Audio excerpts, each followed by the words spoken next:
plural ehad. Ehad itu kan esa, satu.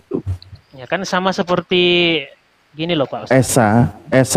Esa yang tidak ada Tuhan selain Dia. Esa itu satu mutlak atau satu kesatuan? Esa itu nanti dibilangnya juga esa itu satu-satunya loh Bang. Tidak, maksudnya saya cuma pengen tanya nih. Menurut Pak Ustadz nih, yang esa itu menurut Pak Ustadz satu kesatuan apa satu mutlak? Kok satu kesatuan? Kalau kesatuan itu berarti jadinya rangkaian dong. Loh, ehad itu kan unity Pak, kesatuan. Itu dalam doktrin Kristen. Loh, itu bukan doktrin Pak, itu dalam leksikal Ibrani. Ehad itu orang Yahudi mengimani Tuhannya itu ada berapa?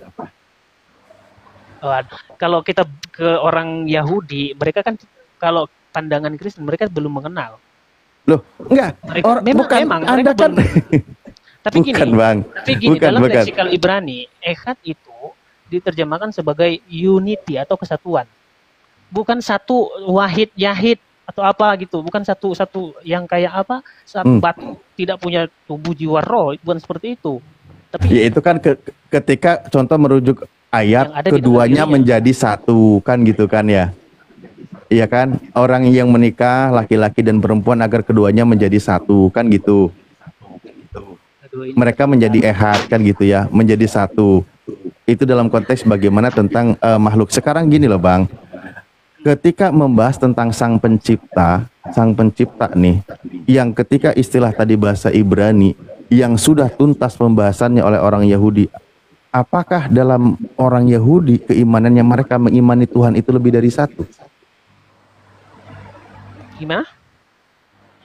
Apakah orang Yahudi mengimani kalau Tuhannya itu lebih dari satu? Mereka mengimani Tuhan itu esa, bukan wahid, bukan yahid. Esa. Mereka mengimani Tuhan itu esa. Iya, esa yang unity, yang satu kesatuan. Saya berdasarkan ehad dalam leksikalnya dia pakai unity. Kesatuan itu berarti ada beberapa di dalamnya. Iya, contohnya gini, dalam pemahaman Tritunggal, ehad itu enggak dalam perspektif Yahudi dulu. Kan lagi bahas tentang agamanya Yahudi dan kitabnya Yahudi. Ya, kalau di kitab Taurat memang ehad itu satu kesatuan, satu, tetapi mereka tidak mengenal bagaimana kesatuan itu. Loh, kok mereka tidak mengenal? Loh, justru itu, karena mereka tidak mengenal, makanya mereka tidak mengenal Yesus. Kan kalau Anda kalau berbicara tentang Yahudi, itu berarti tidak ada sangkut pautnya lagi tentang ketuhanan. Itu sudah tuntas dibahas loh Bang. Sudah tuntas dibahas dalam perspektif Yahudi. Yang namanya esa tidak ada yang lain selain Dia, yang satu-satunya itu. Ya itu konsepnya Yahudi sama Islam kan sama ya, tapi konsepnya kita berbeda. Kami menjelaskan tentang kebagaimanaan. Bukan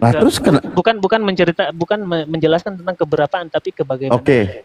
Kebagaimanaan. Kalau berarti kalimat tanyanya kebagaimanaan. Sekarang tolong jelaskan bagaimana bisa tiga tapi disebut satu. Aduh, jadi dalam nih, jadi enggak kan kebagaimanaan kau bilang. Ini panjang loh Pak Ustadz loh. Ini soalnya kalau belajar teologi itu tidak sesimpel itu untuk memahami kebagaimanaan Elohim. Iya, bagaimana ceritanya? Bagaimana bisa dijelaskannya tiga tapi dibilang satu? Kan kebagaimanaan toh? Ya udahlah, saya nggak mungkin masuk karena saya tidak mungkin menjelaskan ke Anda karena Anda tidak mungkin terima. Itu. Ya kalau tidak sesuai dengan kaidahnya memang nggak. Ya, itu kan interpretasi Anda. Saya juga mengatakan interpretasi saya terhadap Quran tidak masuk akal. Bisa saja. Bisa saja. Itu kalau menurut saya. Menurut Anda juga Kristen tidak masuk akal. Ya wajar-wajar saja. Tetapi bagaimana kita memahaminya ya tergantung diri kita masing-masing. Kenapa harus Anda komplain gitu kan? Oke. Coba kalau merujuk kitab di dalam kitabnya Yahudi ya. Itu contoh di Zakaria 14 nomor 9. Itu kan ada penjelasannya tuh. Kalau bahasa Indonesianya, maka Tuhan akan menjadi raja atas seluruh bumi. Pada waktu itu Tuhan adalah satu-satunya dan namanya satu-satunya. Kalau satu-satunya ada yang lain nggak? Kesatuan nggak? Satu-satunya di situ dia tulisnya apa? Ehad. Ya ehad berarti satu-satunya kan itu jamak. Loh, satu-satunya kok jamak? Gimana sih? Ehad itu jamak. Satu itu bahasa Indonesianya satu-satunya. Ini Bukan gimana satu, kan? lah aku ngobrol. Bukan satu kan, tapi satu-satunya. Justru kalimat penekanan satu-satunya. Contoh gini, saya bilang gini. Contoh Anda udah nikah belum? Saya izin tanya dulu. Anda udah nikah belum? Oh, belum. Saya masih Belum. Katakanlah Anda sama pacar Anda bilang, "Wahai ayangku, engkau adalah satu-satunya yang ada di dalam hatiku. Tidak ada yang lain selain engkau." Maksudnya kau artikan jamak. Boleh ada yang lain berarti gitu di situ. Cewek-cewek lain gitu. seperti itu. Esa itu bukan seperti itu. Lah, enggak, itu kata satu-satunya. Oke, bentar, itu. Saya buka ini dulu lah bentar ya. Ya, Baca bahasa Ibraninya. Selamat malam, mumpung si DOC buka ya Bang, aku bantu sedikit ya Alip. Boleh ya Gus? Lanjut. Oke, jadi gini ya Alip, tadi kamu katakan bagaimana 3 itu dikatakan 1 gitu ya. Iya, bagaimana ceritanya kok 3 tapi dibilang 1? Kan tadi kebagaimanaan. Iya, jadi gue bantu sedikit. Jadi gue kasih analogi kamu ya. Kamu ini, kita ini manusia dikatakan trikotomi. Tapi saya melihat kamu, yang saya ajak bicara itu kamu. Dirimu, mata saya itu ngelihat kamu. Tubuhmu. Tapi dalam tubuhmu itu terdapat jiwa. Dalam tubuhmu terdapat ruh. Tapi 3, cuman yang kelihatan 1. Di depan mata saya, kalau umpamanya kamu on cam, mata saya melihat matamu, tubuhmu 1. Tapi dalam dirimu, itu terdiri dari tubuh, jiwa, dan roh. Itu 3, tapi 1. Oh, jadi Tuhanmu itu terdiri dari beberapa bagian gitu. Kalau bahasanya terdiri dari beberapa bagian kurang tepat. Tapi apa yang dikatakan Loh. si DOC itu, Kan Anda ngambil contoh saya. Saya terdiri dari beberapa bagian, beberapa unsur. Ada tubuh, ada roh, ada apa lagi tadi? jiwa. Kan dari beberapa, ada beberapa unsur. Semua Jadi- satu dalam diri saya, maka disebut sebagai saya orang manusia. Namanya Alif, kan gitu. Nah, berarti Jadi bahasanya- Tuhanmu terdiri dari 3 unsur itu. Bahasanya bukan unsur ya Alif, karena kalau dikatakan unsur lebih tepatnya gini, tubuhmu. Apa dong? Dalam tubuh ini dengerin sebentar. Dalam tubuhmu kamu punya kepala, kamu punya hidung, kamu punya tangan, punya kepala, tangan, kaki, itu unsur. Tapi ketika dikatakan tubuh, jiwa, dan roh, itu terdiri dari pribadi, oknum jatuhnya, bukan unsur. Jadi penggunaan kata unsur dan oknum ini berbeda lagi, Alif. Aku nih kayak gini nih malah jadi mundur lagi aku EQ-nya. Coba besarkan aku dulu Pak Ustadz. Coba besarkan. Turun lagi.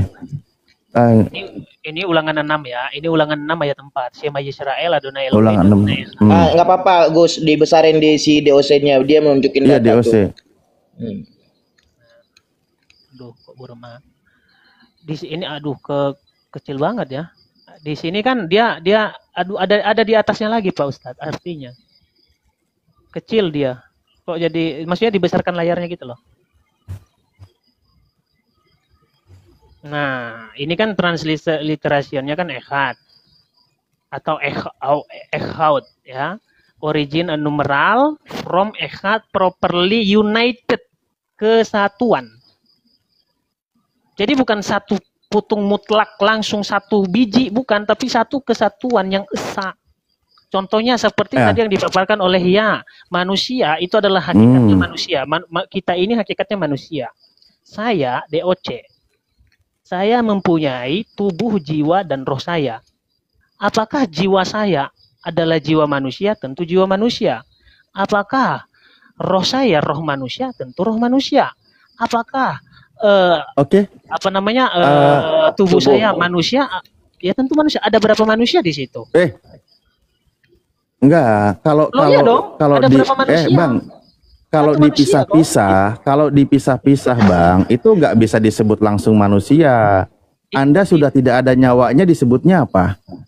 Ini tidak dipisah, justru Tritunggal itu tidak dapat dipisahkan, tapi bisa dibedakan. Bukan berarti karena Yesus turun, logos dafarnya Elohim turun, terus dafarnya Elohim itu habis. Tidak habis. Tidak mungkin habis ilmunya Elohim, tidak mungkin habis ilmunya Tuhan. Justru ilmunya ini Bukan. diputus. Jadi Tuhanmu terdiri dari 3 unsur itu maksudnya. Jangan unsur Tiga Alif. unsur. Kalau jangan unsur itu Ya resikonya apa dong? rawan. Ya Mending apa lebih dong? tepatnya Kan oknum. kalian sendiri. Oh, ada 3 oknum. Jangan katakan Ya, unsur. artinya Saya ada soalnya tadi bilang kalau unsur itu kamu punya dalam tubuhmu, kamu ada punya kepala. ada 3 kamu oknum, punya berarti ya tangan. jelas ada 3 Tuhannya. Ya, memang Kristen udah. kan percaya dengan Tritunggal, Alif. Ya itulah kan ya ada 3 Gini loh, Pak Tuhannya, Ustadz. tapi Pak Ustadz. ketiganya itu disebut Gini, Pak satu gitu. Gini Pak Ustadz, Saya gini. Pak Bang. Ustadz punya logika kan, punya ilmu toh. Punya logika. Nah, kan Pak Ustadz ini kan manusia, betul? Hakikatnya kan manusia, betul? Iya, saya hakikatnya manusia. Logikanya atau ilmunya, pikirannya Pak Ustadz ini, apakah pikiran manusia atau pikiran yang lain-lain? Ya pikiran manusia lah saya ini. Rohnya Pak Ustadz, rohnya manusia atau rohnya yang lain? Ya roh manusia. Tubuhnya Pak Ustadz, tubuhnya manusia apa tubuhnya yang lain? Ya tubuh manusia. Ada berapa manusia di situ? Saya 1. Ya sudah, begitu juga Tritunggal. Bukan berarti tiga Tuhan di situ, tidak. Tetapi yang dimaksud dengan kebagaimanaannya ini, ya, kalau kita belajar lagi kembali lagi ke teologi, Bapa, Putra dan Roh Kudus, Bapa Firman dan Roh Kudus itu satu di dalam satu kesatuan yang ehad.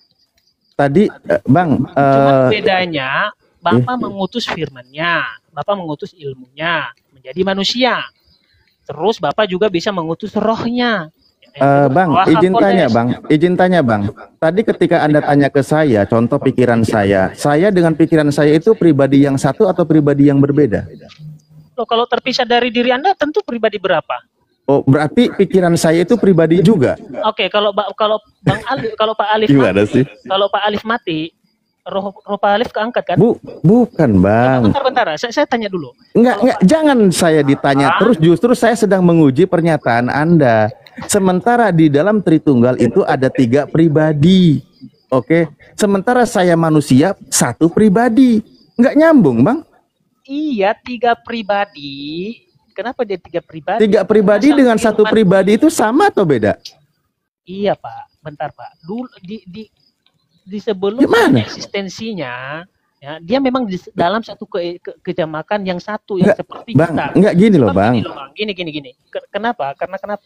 Karena di dalam Kejadian 1 ayat 26, di situ Tuhan menciptakan manusia itu ya yang segambar dengan dia. Enggak usah dibawa ke mana-mana. Dia pakai di situ kita, Bang. Jadi untuk menjelaskan kata kita di sini jamak. Bagaimana menjelaskan kata kita? Sama seperti di dalam kata kami itu, bagaimana menjelaskan kata kami? Kalau mau kasih contoh Tritunggal, itu sebenarnya jangan ke orang, itu lebih tepat langsung ke kitab Anda. 1 Yohanes 5 nomor 7 dan 8. Gitu loh. Ya itu juga bagian itu, Alif. Jadi itu sebenarnya gambaran ada 3 yang memberi kesaksian di bumi. Tapi ujungnya 1 kan? Air dan darah. Dan ketiganya adalah 1. Roh itu pribadi atau bukan? Roh itu realita, hipostasi. Air itu pribadi atau bukan? Ya itu sebuah pribadi yang bisa dilihat, yang nyata. Loh, ya iya dong. Roh, air dan darah. Gini Alif, kamu kan dengerin Alif, kamu dikatakan dalam tubuh itu kan terdiri dari air, ya kan? Air loh. Jadi kalau dikatakan lebih tepatnya kepada Tritunggal itu Yohanes 5 ayat 7 itu 1 Yohanes ayat 5:7 itu 1 Yohanes 5 ayat 7 sebab ada 3 yang memberi kesaksian di surga. Udah saya baca, Firman Bang. dan Roh Kudus, ya kan?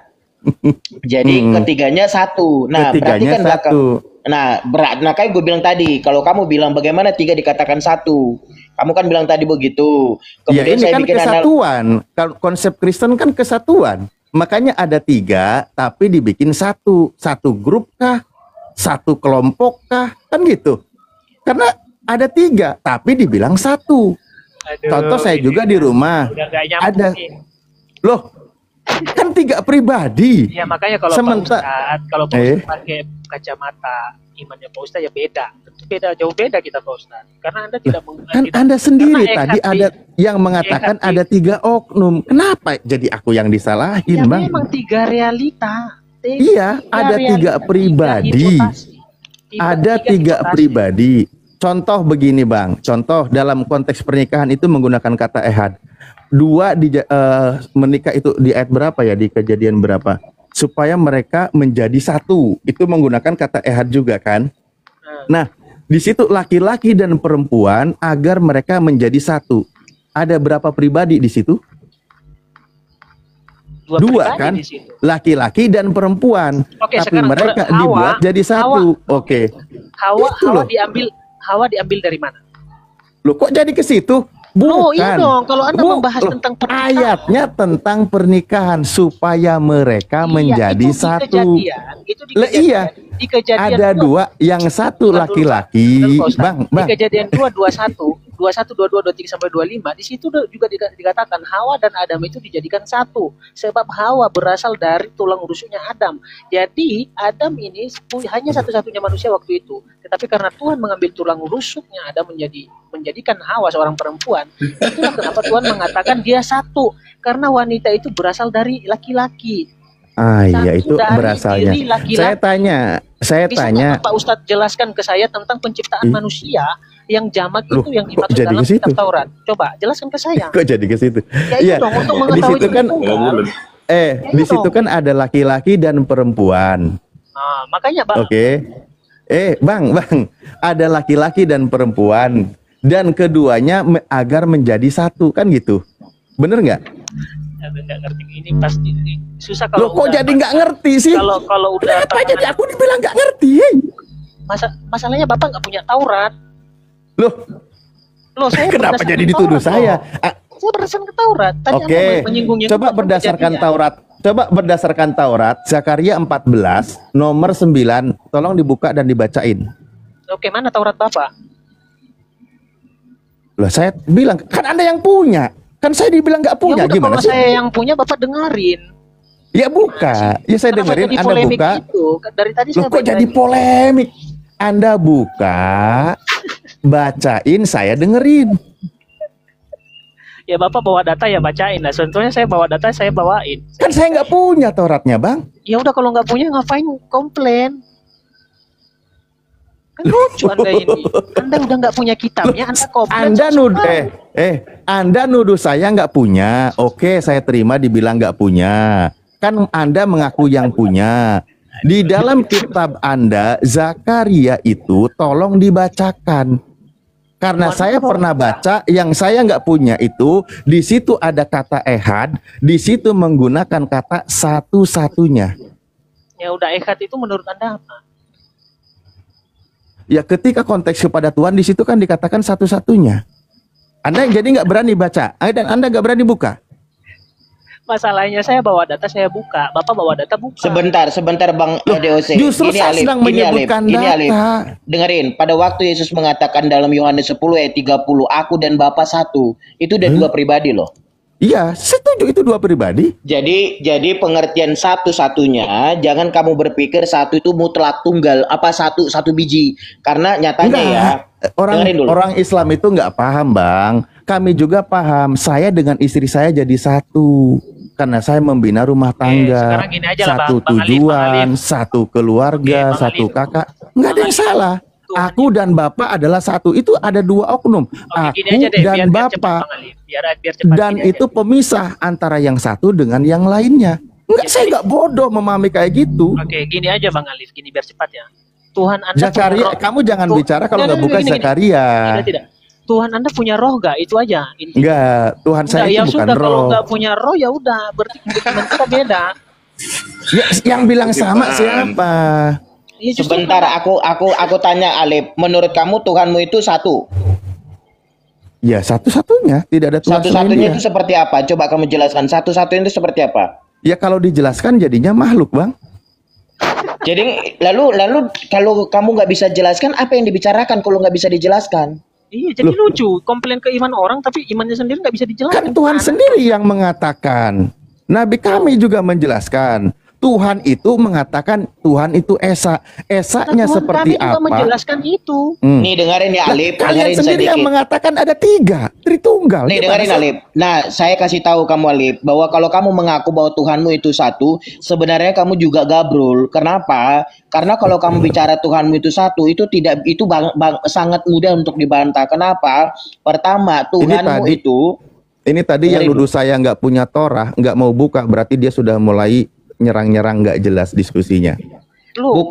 bukan supaya kita tahu bahwa supaya kita melakukan komparisasi Alip bahwa Tuhan orang Kristen itu terdiri dari Tritunggal. Nah, kamu kan bicara tentang tauhid. Tauhid itu yang kamu perlu jelaskan. Nah, ketika saya tanya satu-satu itu seperti apa, kalau udah dijelaskan nggak bisa dijelaskan berarti udah sama dengan makhluk. Lalu kamu bicara tentang Tuhan itu kan bentuk dari penjelasan tentang Tuhanmu itu. Nah, kalau diuji tentang satu-satunya Tuhanmu itu juga akan gabrul Alip. Karena kenapa? Dengerin, Tuhanmu itu punya suara, dia punya firman, dan firman ini bukan Tuhanmu. Itu udah terdiri dari berapa? Tuhan Dan seluruh itu Islam satu-satunya, dan tidak seluruh ada Islam tidak dua memahami dan betul tidak tentang ada Tuhannya, bukan 3. menghakimi ya. Karena kalau Tuhan dikatakan itu dia berfirman, satu-satunya itu artinya berarti ada bukan di 2 luar dan firman. bukan Kalau 3. firman itu perkataan, berarti ada di luar dari Allahu perkataan. Akbar. Karena Tuhanmu itu bukan perkataan.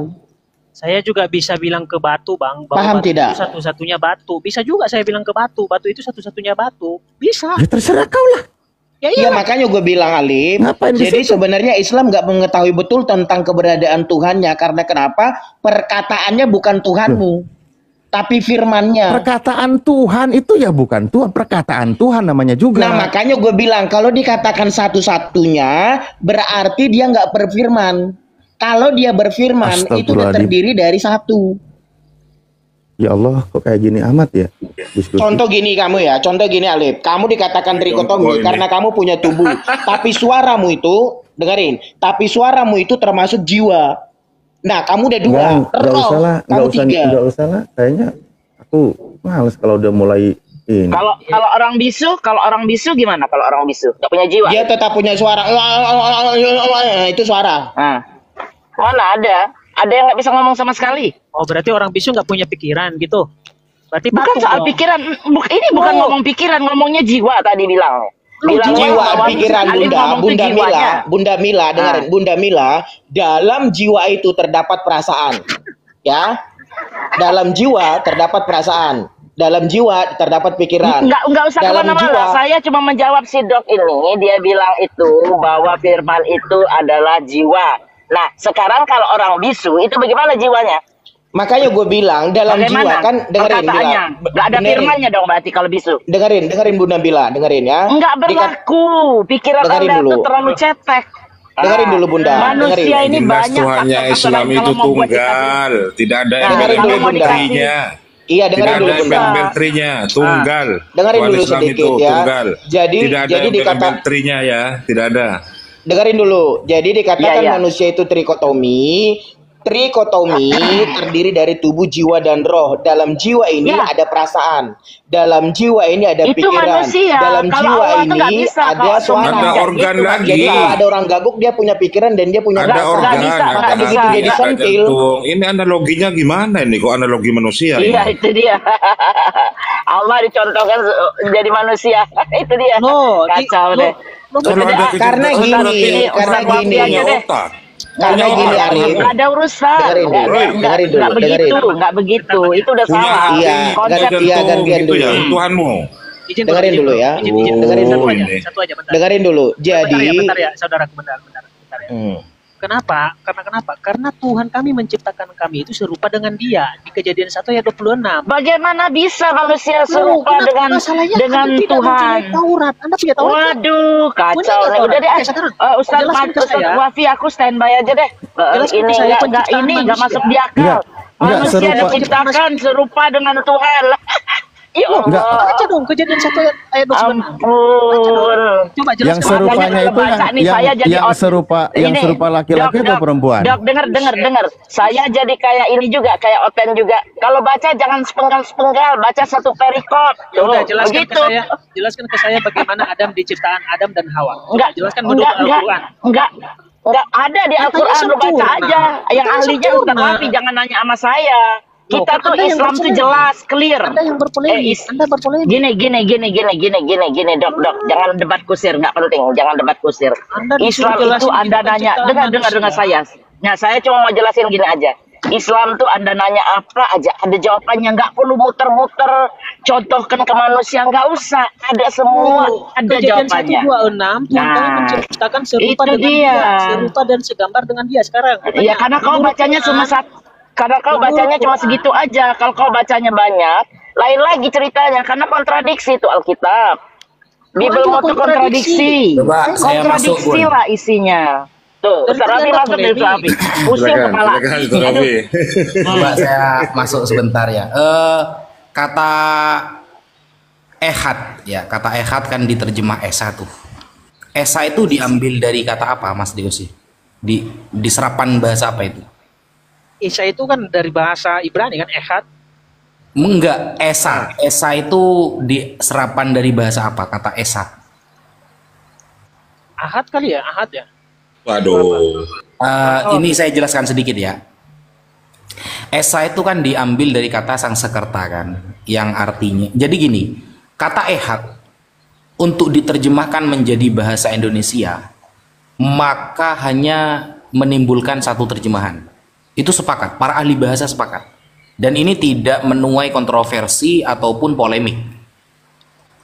Ehad atau di dalam Al-Quran ahad itu diterjemahkan dalam bahasa Indonesia dengan baik, yaitu esa. Nah, esa sendiri diambil dari kata Sangsekerta, serapan dari kata Sangsekerta yang artinya only one, hanya satu. Nah, kalau kita lihat di dalam kamus KBBI, esa itu artinya tunggal, satu. Nah, tunggal. Nah, cuma begini, saya yang menjadi pertanyaan yang perlu digarisbawahi, ketika esa ini bermakna satu yang tersusun, itu Mas DOC referensi gramatikal bahasanya dari mana? Esa itu adalah satu yang tersusun. Itu dulu. Kita jangan keimanan dulu ya. Kita dari bahasa dulu. Ehad atau ahad yang dimaknai esa, dan ini dari pakar bahasa sudah ada polemik dalam hal ini, itu bermakna satu yang tersusun. Maksudnya ada hitungannya. Satu ini dihitung Kesatuan, kalau, Pak. iya, kesatuan ini Kesatuan. misalnya kalau kayak manusia, rohnya juga ikut dihitung, jiwanya juga ikut dihitung. Itu dalam pakar bahasa mana yang mengatakan seperti itu? Loh, saya tadi pakai bahasa Ibrani, ehad, yang diambil dari kata euhan. Iya. Yang artinya united, berarti satu kesatuan.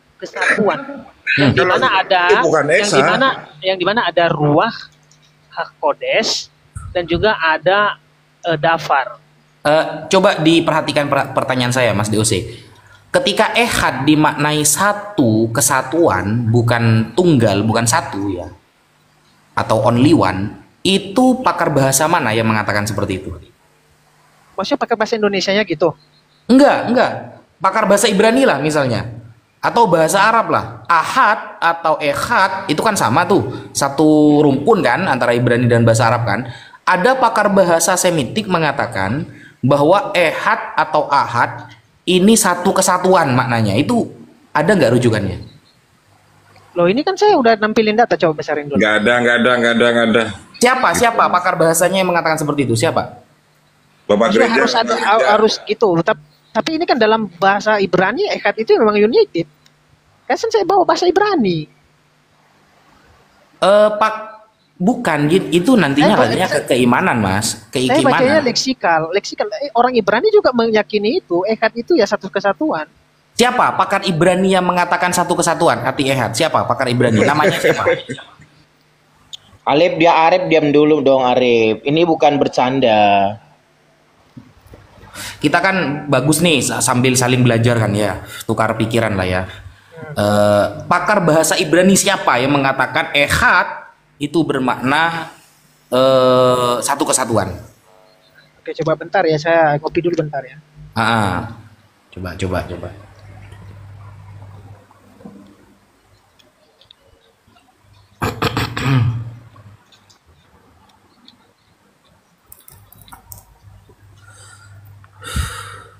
Masalahnya tadi suruh buka Zakaria malah nuduh saya nggak punya Torah. Oh, bukan hanya Torah, Ustaz. Antum nggak punya semua kitab itu, Ustaz. Nah, kalau saya nggak punya, berarti dia yang punya kan ngakunya. Ya, tampilkan ayatnya, kita baca bareng-bareng. Kata hadis itu artinya apa? Kan selesai, toh? Kenapa jadi tiba-tiba bahas ini langsung tiba-tiba bahasannya kacau mulai nyerang? Sebenarnya ketemu Alif karena kan kayak gue Diam bilang kau, tadi ya. diam. Ah, nggak ada ilmu. Ya, Aku dari tadi masih menghargai DOC dari awal karena diskusi baik. Makanya saya berusaha Giliran untuk sama menahan, tidak perempuan mau. aja nyerang. Parah deh. Coba. Saya pengen tahu, misal ya, kata Allah adalah nama bukan gelar. Itu ada pakar bahasanya dari kekristenan yang mengatakan seperti itu. Contohnya Frater Louis Ma'aluf al-Yasu'i dalam kamus Al-Munjid, dia punya kamus bahasa tuh. Ada. Nah, kalau pakar Ibrani yang mengatakan ehad itu maknanya satu kesatuan, pakar bahasa lo ya. Siapa orangnya? Penasaran saya, karena saya dari dulu, dari tahun 96 sampai sekarang belum menemukan. Saya cari itu belum pernah ketemu. Dari tahun 96 ya, saya mencari itu. Karena kelahiran saya 96. Sejak bayi berarti Ustaz.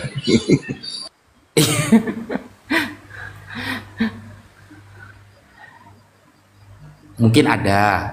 Kalau pakar bahasa kan enak nih, dia pasti menjelaskan secara detail tuh, kan gitu. Berarti Ustadz Wafi manggilku Umi ya. Lahir 96. Nenek Bun. Jangan nenek, enak aja. Aku belum punya cucu. Oke, boleh bantu Parah. loh, Bang Ya. Sorry, aku belum masuk ke sini semua soal. Minta bantuan tuh sama Ustadz Wafi, bukan sama ya. Yang tahu jawabannya. Gitu aja Alah, nyerah, orang nggak tahu. gimana sih Bunda Mila ini minta bantuan mau Wapi lu nyari dari 96 gimana sih? Udah nemu dia, makanya minta tolong. Iya, tapi jangan disuruh balik kami ngasih tahu nanya ke Wapi gitu Nggak loh. apa-apa, Ustadz Wafi itu ilmuwan. Dia nanya kok jujur. gimana sih Bunda Mila? Dia Ya, nyari dari tahun 96. tapi kan denger saya, Dok nggak tahu jawabannya. Nah, apa salahnya balikin lagi, udah Ustadz Wafi saya nyerah. Nih jawabannya seperti apa? Begitu itu fair namanya. Justru Baru kita apa? bisa Justru berilmu. dengerin dulu ya. Justru dalam kekristenan itu sebenarnya nyambung. Maka kata yang dikatakan di OC itu bicara unity, kesatuan, gitu loh. Maka ketika Yesus mengatakan aku dan Bapa satu itu bicara kesatuan. Nggak Gitu ada loh. itu. Udah. Kalau itu mah iya itu jelas ada dua, disatuin itu jelas. Nah, makanya kata si DOC juga kan itu ehad itu lebih nggak lebih mengarah nyambung.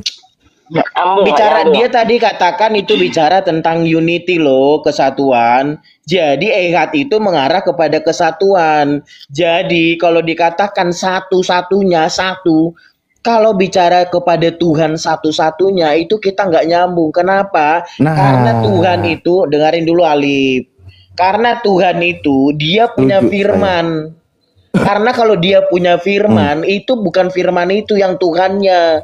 Artinya Oke. ada firman, ada Tuhannya. Jadi dalam Oke. iman Kristen, kalau dilihat dari iman Islam, firman ini bukan Tuhannya, bukan Allah. Tapi Allah berfirman. Dari Allah berfirman, firman dan Allah itu nggak lagi satu. Oke. Baik ya. Ini tadi kalau satu-satunya itu bukan Tuhannya orang Kristen. Tadi gitu ya, si Ya bilang. Nah, makanya saya bilang tadi, kenapa teman-teman Kristen itu nggak mau buka? Yang saya minta, saya dituduh tidak punya, oke lah. Tapi sebenarnya saya punya, ada Bible, versi cetak juga ada. Ini ya, nggak apa-apa karena tadi saya dibilang nggak punya, ya udah nggak apa-apa. Toh malah lebih ringan saya untuk membahasnya. Ini ya, ini versi terjemahan ada, ini punya Kristen, dan ini versi digitalnya. Nah di sini dibahas. Sebentar, mana tadi pena saya? Penaku mana? Ini yang tadi saya minta sama teman-teman Kristen untuk membacanya. Nih, aduh, ya Allah. Oke, di sini dijelaskan apa? Maka Tuhan akan menjadi raja atas seluruh bumi. Oke? pada waktu itu Tuhan adalah satu-satunya dan namanya satu-satunya. Nih, Tuhan itu satu-satunya. Di sini menggunakan bahasa Ibrani apa di sini? Menggunakan kata ehad ada 2 kali. Tuhan satu-satunya menggunakan kata ehad dan namanya satu-satunya. Satu-satunya juga menggunakan kata ehad. Apa bahasa Ibraninya di sini kita baca? Oke. Wihaya Elohim atau Adonai di sini Limelech ini ya. Terus bagaimana berikutnya? Saya masih agak ngejak nih bacanya. Kelamaan saya bacanya. sorry. Bentar, kita buka di sini baca. Di sini menggunakan kata ini. Mana tadi di bumi? Haares, nih. Haares, terus wayom ahu. Di sini menggunakan Elohim, ehad, wisem, ehad. Semua menggunakan kata ehad. Menggunakan kata ehad yang di dalam bahasa Indonesianya menggunakan kata satu-satunya. Sebenarnya gini ya, Lip, kalau kamu bicara satu-satunya, sama itu dengan Yohanes 17 ayat 3, mengenal satu-satunya gitu ya. Nah, jadi perhatikan. Jadi kata satu-satunya, kecuali itu tetap menuju kepada ehad yang... Enggak, saya tanya. Di sini Tuhan satu-satunya benar atau bukan? Ya. Nah, sekarang yang menjadi berarti trouble, statementmu tadi dulu. Salah. Dengerin, yang menjadi trouble-nya, ketika satu-satunya dalam pikiranmu dan iman Kristen itu berbeda. Loh? Pikiran dengan iman. Aduh, Mak. Enggak, satu-satunya itu ada yang lain enggak? Perhatikan, kalimat gue perhatikan. Yang menjadi berbeda antara kalimat satu-satunya dalam pikiranmu dan iman Kristen itu berbeda. Enggak, saya tanya. Satu-satunya itu ada yang lain enggak? Kalau satu-satunya tepatnya itu kata kepada ehad. Nah, kalau satu itu dalam pikiranmu itu satu itu pikiran saya terus saya tanya sama Anda, kata satu-satunya itu ada yang lain nggak? Iya, biar saya jelaskan, Anda diam. Ya, Anda jawab. Satu-satunya itu ada nggak yang lain selain yang satu-satunya? Kalau kamu pengen dapat jawaban, Alif, kami kan punya kitab. Dengarkan, kalau kamu yang menggiring opini kita untuk kita mengikuti kamu. Coba kau baca kitab ini. Baca. Ya, makanya dengerin. Iya, baca dulu. Baca aja ke bahasa Indonesia. Ehadnya tetap aja satu kan. Kalau aku punya kitab suruh baca aja nggak bisa. Ditanya nggak mau jawab. Saya tanya. Dengerin ya, Lip. Kalau kamu mau bilang kamu pintar dalam bahasa Ibrani, anak SD di Israel bisa bahasa Ibrani. Di Israel. Jadi bukan itu standar untuk dengerin. Bukan itu standar. Dengerin dulu. Bukan itu standar untuk mengerti udah desperate. Oke. Nah, ya, jadi ini lagi bahas kata ehad. Ini lagi bahas kata iya, makanya gue bilang kalau kamu pengen butuh jawaban, kamu dengarkan orang bicara. Karena kamu butuh jawaban. Tapi kalau kamu mau pamer ilmu, kamu bisa bahasa Ibrani, anak SD di Israel bisa bahasa Ibrani. Loh. Wah, parah deh. Anak SD di Israel bisa bahasa Ibrani, orang Cina di Cina bisa bahasa Cina, anak Arab di Arab bisa bahasa Arab. Iya, makanya gue bilang ini jawaban kayak gini. Loh, enggak, kan kamu menuntut untuk membaca bahasa Ibrani. Sementara yang di atas yang membuat kamu bingung kalimat satu-satunya kan. Lalu kamu, karena gue bilang kamu mendapatkan butuh jawaban, kamu lari ke Ibrani. Kata ehad. Kata ehad dalam bahasa Ibrani, betul? Ya. Bener nggak? Ya. Dalam bahasa Ibrani. Terus dalam bahasa Indonesia menggunakan apa? Satu-satunya. Nah, satu-satunya itu ada yang lain atau tidak? Nih saya jelasin ya. Kalau kalimatnya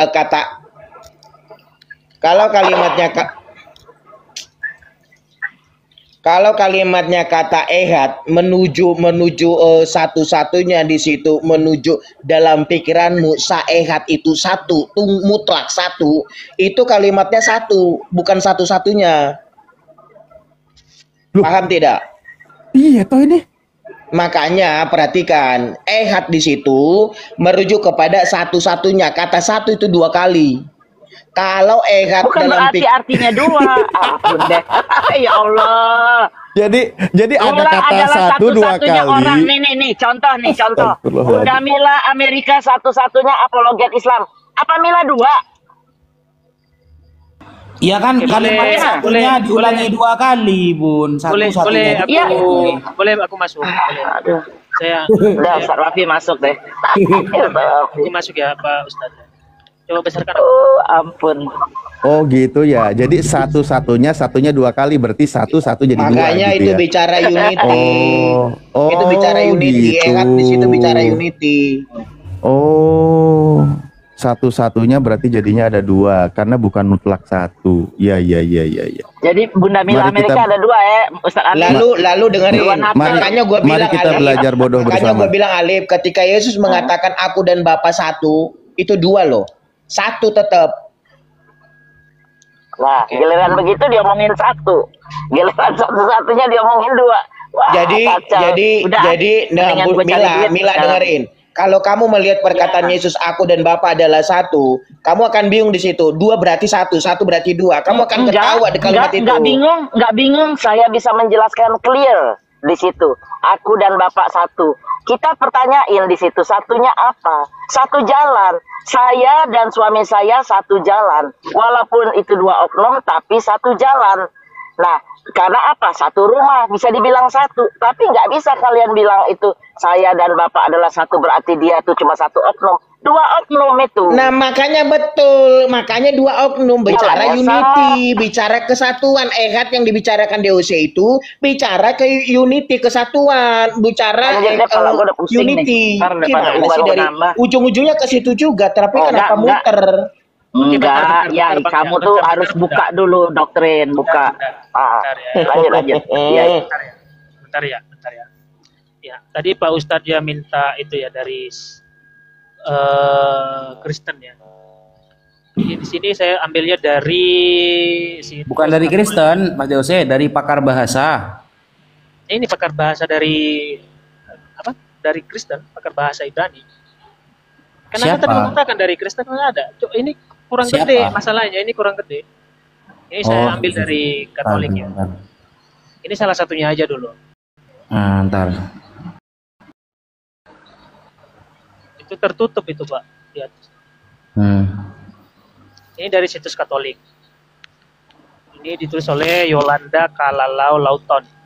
Salah satu bukti yang digunakan oleh para teolog Trinitas. Ini tadi Pak Ustadz menanyakan dari pakar dari Kristen kan?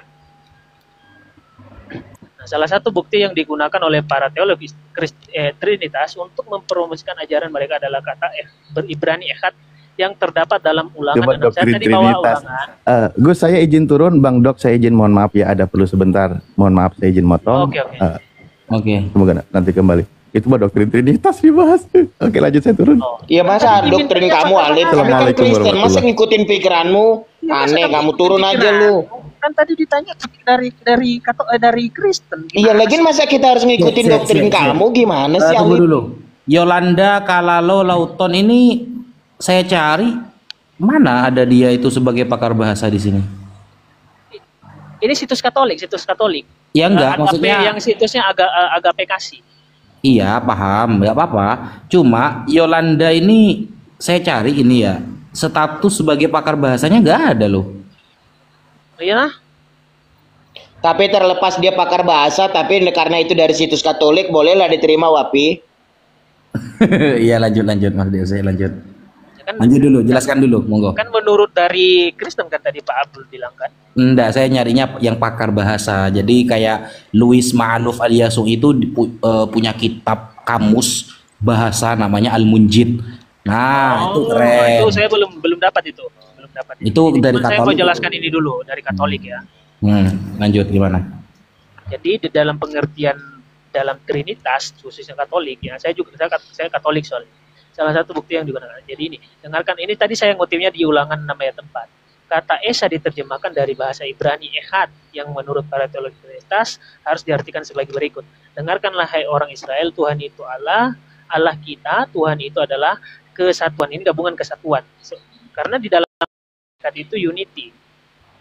Ya nyambung di sini.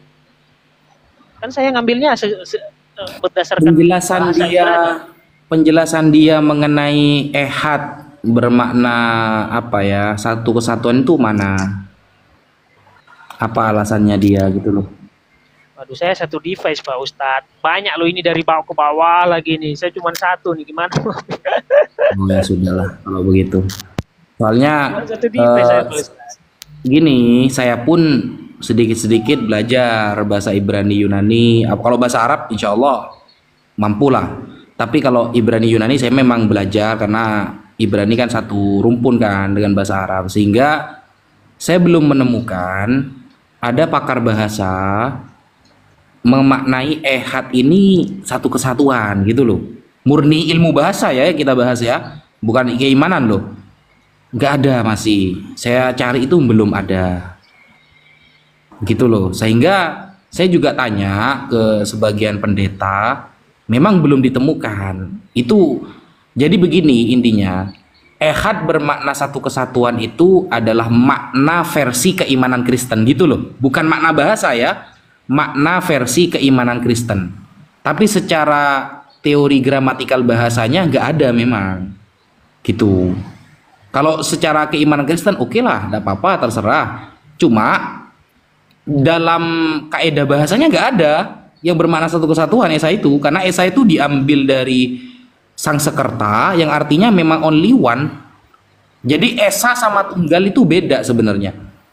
Esa adalah satu yang nggak ada kata duanya. Kalau tunggal kan ada dwi tunggal, ada tritunggal ya. Kalau esa itu kata yang satu dan nggak ada dua dan tiganya gitu. Itu esa. Makanya pemaknaan ehad itu menggunakan esa bukan tunggal. Semua terjemahan Ibrani ketika menyebutkan ehad dalam bahasa Indonesia langsung bermakna esa, bukan tunggal. Kalau tunggal akan ada dwi tunggal, akan ada tritunggal. Kalau esa adalah satu yang nggak memiliki dua. Itu kalau mau bahasa. Saya sudah lama loh belajar ini. Oke, nanti saya pelajari lagi Pak. Saya pasti ke sini lagi. Soalnya saya juga suka cari-cari ini ya. Iya, siap. Ya. Oke, gak apa-apa. Tapi aku tanya sedikit ya Gus. Nah, seumpamanya nih kan sampean bilang tadi bahwa ehad itu nggak ada duanya, satu-satunya nggak ada duanya, satu nggak ada duanya gitu ya. Nah, ketika Allah berfirman. Oke. Nah, Allah berfirman berarti kan firman ini kan kita setuju lah umpamanya itu firman ini perkataan. Oke. Nah berarti kan bukan perkataan ini yang disembah sebagai Allah. Oh bukan, enggak boleh. Nah makanya gue bilang karena perkataan ini bukan Allah, berarti di luar perkataan ini ada apa? Kalian kan nggak mengatakan bahwa Allah itu pribadi atau oknum. Lalu apa dikatakan ini? Kan dia punya perkataan. Yang punya ini apa namanya? Sifat. Zat berarti zat dan firman. Berarti zat ini berfirman. Kalau di dalam keimanan umat Islam Mas ya, firman itu larinya ke sifat dalam bahasa Arab ya. Firman itu larinya ke sifat. Jadi nggak boleh dihitung. Jadi kalau dihitung nanti sifat-sifat yang lain harus dihitung juga. Misal. Karena sorry gue potong Mas. Tapi perkataan ini kan perkataan suara. Nah, karena ini perkataan atau suara, apakah ini termasuk sifat? Perkataan itu sifat. Ya, kalam. Iya, kalam. Nah, kalam ini sifat. Jadi suaramu itu sifat. Bukan sifat secara ilmu bahasa Indonesia lo ya, dalam bahasa Arab. Iya, dalam bahasa Arab berarti suara ini sifat. Sifat, ya. Bahasa Arab lo ya. Sampean pernah belajar bahasa Arab? Enggak. Ya sudah, kalau enggak saya udah berbicara, iya, udah berbicara bahasa Indonesia. Jadi gini, Mas ya. Allah itu punya sifat. Sifat Allah itu salah satunya berfirman, dalam bahasa Arab lo ya, berfirman, maha menguasai, maha berkehendak, maha menciptakan, maha hidup, dan maha-maha yang lain. Jadi kalau kita nyembah firman-Nya saja tidak mewakili sifat-sifat yang lain nantinya, karena sifatnya banyak kan yang maha kan. Nah, tapi kalau kita menyembah personalnya, esensinya, Allahnya, zatnya, bukan zat kimia, bukan nih nanti dikira zat-zat dalam ilmu sains nanti, bukan. Nah, makanya di dalam terjemahan lama itu di Ibrani Allah itu zat. Kalau kita pakai terjemahan lama, pakai terjemahan seleber, itu Allah itu zat kalau di dalam Bible. Ya. Jadi dalam Quran Allah menyatakan dirinya zat itu di mana? Oh, nggak ada. Zat Kenapa ini bisa Ustadz Wafi mengatakan bahwasanya Allah itu zat, sementara Allah sendiri tidak pernah mengatakan dirinya zat? Oh, bukan gini teman-teman. Zat itu artinya personalnya, esensinya. Hakikatnya. Iya, personalnya, esensinya. Dan itu disetujui kok oleh pakar bahasa Kristen. Ini ya, saya tunjukin ya. Ini saya ada datanya. Jadi untuk hal-hal seperti ini sudah saya catat semua ini. Sudah saya catat semua dan rujukannya juga sudah saya tampilkan. Bentar ya.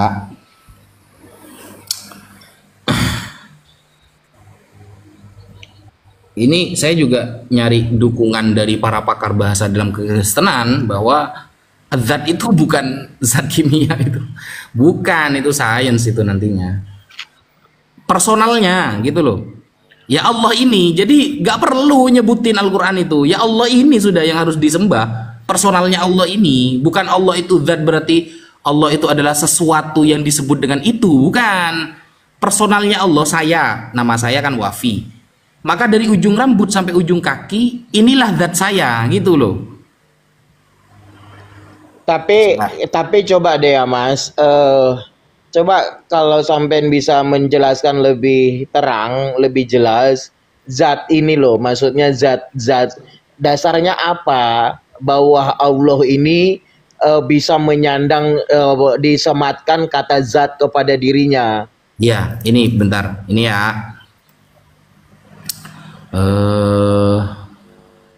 Bentar saya bab nih ya, ini sudah saya jadikan tulisan. Allah adalah zat, bukan zat ya, bukan zat atau roh. Ini kajian Islam ya. Istilah zat yang disematkan kepada Allah merupakan hal yang lumrah di kalangan orang-orang Arab. Sudah lumrah, semua agama itu sudah lumrah.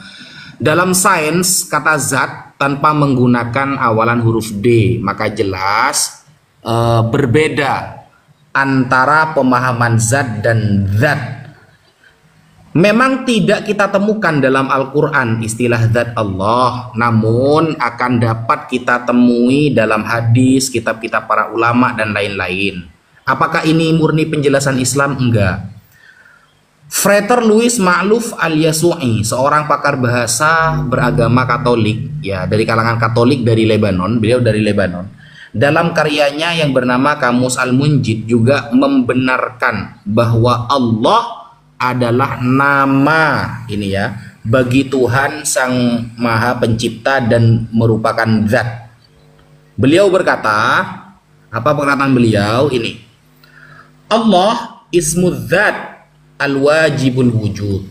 Artinya Allah ialah nama suatu zat yang maha ada dan menyebabkan segala sesuatu ada. Ini seorang pakar. Sorry Mas, gue potong. Allah adalah nama zat.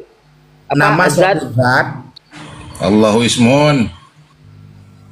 Nama suatu zat yang maha ada dan menyebabkan segala sesuatu ada, yang menciptakan maksudnya.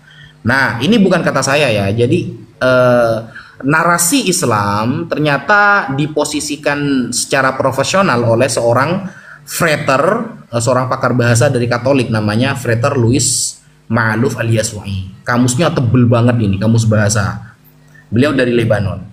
Juga seorang pakar bahasa Arab yang bernama Hans Weher dari Kristen Protestan, dalam karyanya yang bernama Arabic English Dictionary The Hans Weher Dictionary of Modern Written Arabic beliau berkata, apa zat?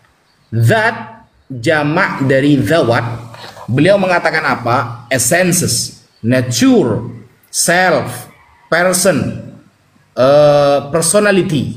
Ini bukan kata saya, tapi kata Hans Weher dalam bukunya Arabic English Dictionary. Beliau pakar bahasa. Oke, sorry gue potong Mas. Kan di sini ada personality gitu ya. Personalnya. Hah? Personalnya, zat itu artinya ya personalnya. Saya ini Wafi. Oke, Dari gua ujung rambut sampai ujung kaki ini ngerti. personal saya gitu. Tapi kenapa bisa sampean bisa setuju dengan tulisan yang Anda kutip ini dengan menggunakan kata personal atau personalnya? Bukannya Tuhan itu tidak sama dengan makhluk sehingga tidak bisa disamakan dengan menggunakan kata person atau personality? Pribadinya, Mas. Bukan bentuk tubuh ini, pribadinya.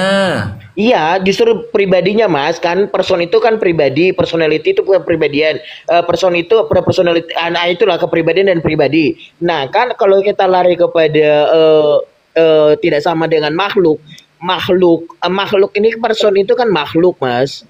Loh kok makhluk Lalu sih? kenapa setuju dengan argumennya orang Protestan yang mengatakan bahwa nah enggak lari. Bukan makhluk person ini. Bukan makhluk Mas, person apa ya? Pribadinya. Terminologinya itu ya. Esensi ini essences. Ini ya, malah esensinya, naturnya, bukan makhluk. Ya, lanjut. Hakikatnya. Nah, dan ini ternyata seirama dengan Syekh Ar-Raghib Al-Asbihani dalam kitabnya Al-Mufradat fi Gharibil Quran. Nah, dalam Al-Quran apakah ada kata-kata zat? Ada. Ini kata zat itu ada. Seperti dalam surah Al-Fajr ayat ke-7. Irama dzatil imada. Ya, ini bukan imad orang Banten. Irama dzatil imad, zat. Memang esensi dari tiang itu.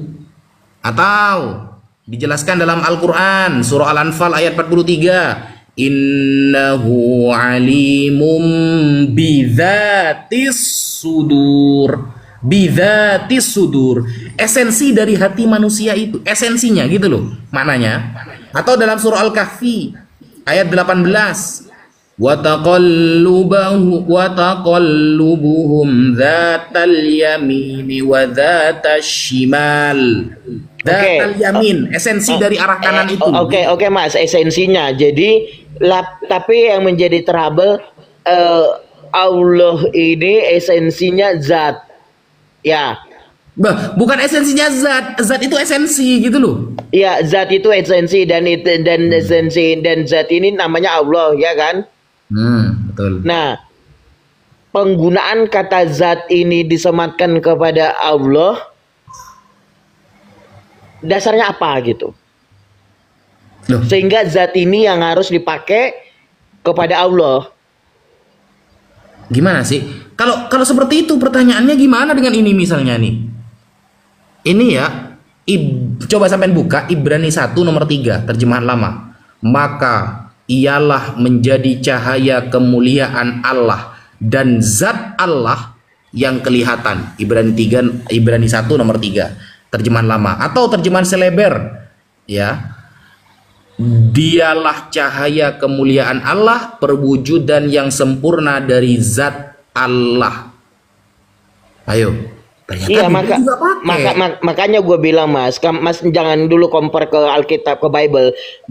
Dasarnya mengkomparasi, bukan kompor. Iya, mengkomparisasi, dekomper gitu ya, bukan kompor, dekomper. Nah, jangan dulu dekomper. Maksud gua, dasarnya zat ini disematkan kepada Allah. Itu apa yang mendasari sehingga kata zat ini disematkan kepada Allah?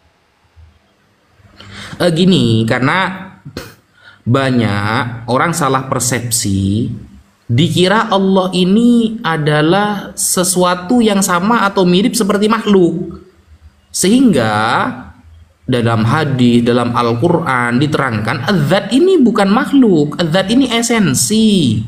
Jadi Tuhan, misalnya laptop ini ya, ini bendanya ini adalah esensi dari laptop ini, bendanya ini kayak ketikan ini, kemudian apa ini namanya ya, ya bendanya ini sudah, ini namanya esensinya.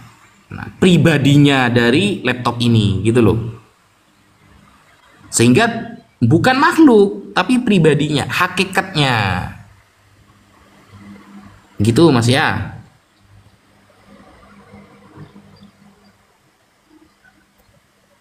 You understand? Agak sedikit dapat, tapi nggak ini ya, nggak it's not totally perfect for abuse karena memang kayaknya penggunaan kata zat ini sedikit agak abstrak di pikiran gua, walaupun memang sampean menjelaskan ya abstrak lah, Mas. And then you must study hard ya, you must study hard ya, you must study hard. Jadi bacaan tentang para pakar seperti ini itu saya dapatkan tidak mudah gitu loh. Dan ternyata kalau kita merujuk kepada para pakarnya, makanya kenapa saya itu selalu merujuk kepada para pakar. Misalnya kayak tadi tuh Frater Louis Ma'aluf alias Sungi itu sudah diakui dunia, bahkan kamusnya, bayangkan ya, kamusnya Kristen Katolik dipakai oleh para pesantren. Itu menunjukkan umat Islam itu apa ya namanya itu ya, konsisten dalam keilmiahan gitu loh. Mau dari Kristen maupun Yahudi, sesuai dengan ilmunya, dia pakar dalam hal tersebut, kita pakai. Sampai cari di pesantren-pesantren besar itu, kamus Al-Munjid pasti ada itu. Padahal dia Katolik loh pengarangnya. Dipakai oleh para santri itu. Karena memang murni membahas tentang kredibilitas suatu bahasa. Apa namanya itu, kepakarannya dalam kebahasaan itu tidak membikin dia itu memasukkan pemahaman keimanannya terhadap ilmunya gitu loh. Iya, paham. Gitu. Sampai cari saya alumni pesantren Sidogiri yang termasuk pesantren yang sudah umurnya 4 abad, santrinya 27.000, di kantor ya, waktu saya di kantor di pesantren itu ada kamus Al-Munjid itu. Untuk perbandingan, dan di Yahudi ada. Makanya saya tadi di awal bertanya kepada Mas DOC, pakar Ibrani siapa yang mengatakan ehad itu bermakna satu kesatuan. Kalau ada enak kita kaji nanti gitu loh. Murni ilmu bahasa ini ya, belum masuk ke keimanan ya. Itu saya belum nemu dulu ya. Mungkin nanti saya cari dulu tentang ehad. Kata ehad itu dari berdasarkan kaidah bahasa ya, pakar bahasa. Saya udah nemu tadi tapi masih kurang jelas menurutku. Nggak enak juga karena satu device Pak Ustadz, jadi susah. Nggak apa-apa lah, lain kali insya Allah kalau naik lagi ke sini kan bisa kita bahas bareng-bareng gitu. Ya, boleh. Nggak apa-apa. Jadi keilmuan seperti ini nih biasanya ilmu bahasa itu kaedahnya akan tetap, cuma bahasanya yang berkembang. Tapi ingat, ilmu bahasa itu kaedahnya tidak pernah berkembang loh. Kalau sampai kaedahnya berkembang fatal nantinya. Nah, kaedahnya itu tetap. Mana yang disebut dengan kata benda, kata kerja, atau ini adalah nama atau gelar, itu akan tetap kaedah seperti itu. Cuma vocabnya yang akan berkembang. Itu aja sebenarnya. Itu dalam ilmu bahasa manapun akan selalu seperti itu. Iya, betul. Oke, saya kira begitu saja ya Pak Ustadz ya. Thank you ya. Makasih ya sudah dinaikkan ya. Jadi saya lebih suka diskusi seperti ini daripada debat kusir kayak tadi. Saya nggak suka. Ya, saya justru lebih bedanya Bang DOC, bedanya Bang DOC bedanya si Mas Wapi ini sama lain karena Wapi kan belajar, Mas Wapi ini belajar kan, artinya orang kalau belajar diskusi itu lebih nyantai, beda dengan modal emosi congor gitu ya, jadi kita nggak nyaman, bedanya di situ. Jadi begini, kita ini disebut dengan agama Abrahamaik. Agama Abrahamaik itu kan 3 kan ya, Kristen, Yahudi, Islam. Jadi perdiskusian Yahudi, Kristen, dan Islam itu adalah sebuah keniscayaan yang nggak akan pernah selesai. Meskipun ada orang dilarang berdebat, nggak bisa. Itu sudah sebuah keniscayaan. Agama Abrahamaik yang turunan dari Abraham ini akan selalu seperti itu. Ada perdiskusian, cuma saya itu lebih mengutamakan diskusi yang saya nanti dapat ilmu gitu loh, bukan dapat musuh. Iya. Oke, bagaimana menurut Pak Ustadz nih ya, selaku orang yang beriman, bolehkah kita seorang Kristen mengkritik sebuah ayat-ayat dalam Al-Quran di dalam interpretasi kami? Begini Mas, Mhm. setiap kitab suci ya pasti memiliki ilmu tafsir. Iya, tapi justru itu kan, justru untuk Nah. mengetahui itu harus ada kritikan, betul? Nah, setiap kitab suci pasti punya ilmu tafsir yang selama ini digunakan oleh Bible, oleh para pemikir di STT, anak-anak sekolah yang di STT itu menggunakan tafsir hermeneutika. Nah, di dalam Islam ada dua, ada tafsir bil ma'thur, ada tafsir bil ra'yi. Nah, nanti ketika umat Kristen nih mengklaim bahwa Islam ini menyembah batu misalnya, kita akan kaji itu. Apakah yang bisa disebut dengan kata menyembah? Apakah ketika kita sujud menghadap sudah termasuk menyembah? Nah, itu kita kaji. Itu sebenarnya bisa. Cuma kadang narasi itu berpengaruh, Mas. Ketika narasinya santai, itu seolah-olah memang bertanya. Tapi kalau narasinya tinggi, itu kesannya menghujat gitu loh. Paham gak sih? Oh, Wah, gimana Islam ini? Islam kok nyembah batu? Nah, itu narasi itu penghujatan. Beda kalau begini. justru juga gini loh Pak Ustadz. Justru juga saya balikan juga gini. Ketika mereka mengatakan kami menyembah apa namanya? Menyembah Patung. pagan, ya tentu kami juga harus berbuat seperti itu kan, harus bolak-balik. Ya, makanya saya lihat-lihat Mas DOC, kalau kira-kira orang ini bisa saya ajak diskusi, saya terus gitu. Tapi kalau kira-kira nggak bisa, maksudnya itu ya dia selalu muter ke situ-situ terus, kayak Mas Petra itu ya. Mas Petra itu kan muter gitu terus. Jadi, oh berarti orang ini tipe yang nggak bisa diajak diskusi. Ya sudah, saya selengean juga akhirnya. Saya anggap bercanda gitu. Makanya insya Allah di bulan Mei ada buku yang rilis.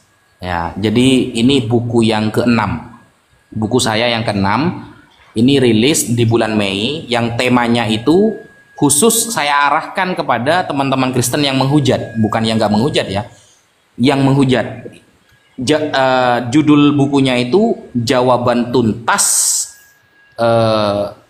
Fitnah Kufar Terhadap Islam. Khusus jilid 1 itu ada sekitar 200 sampai 300 halaman.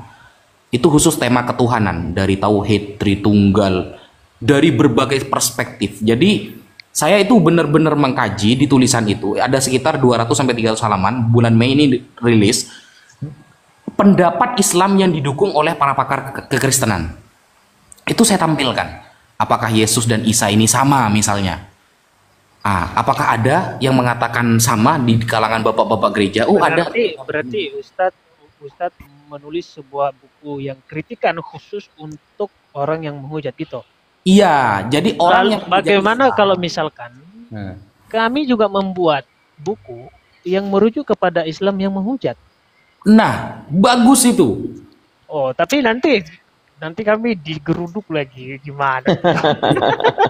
Persoalannya Mas Wapi, Mas, persoalannya di negara ini kan gitu Mas, gitu ya.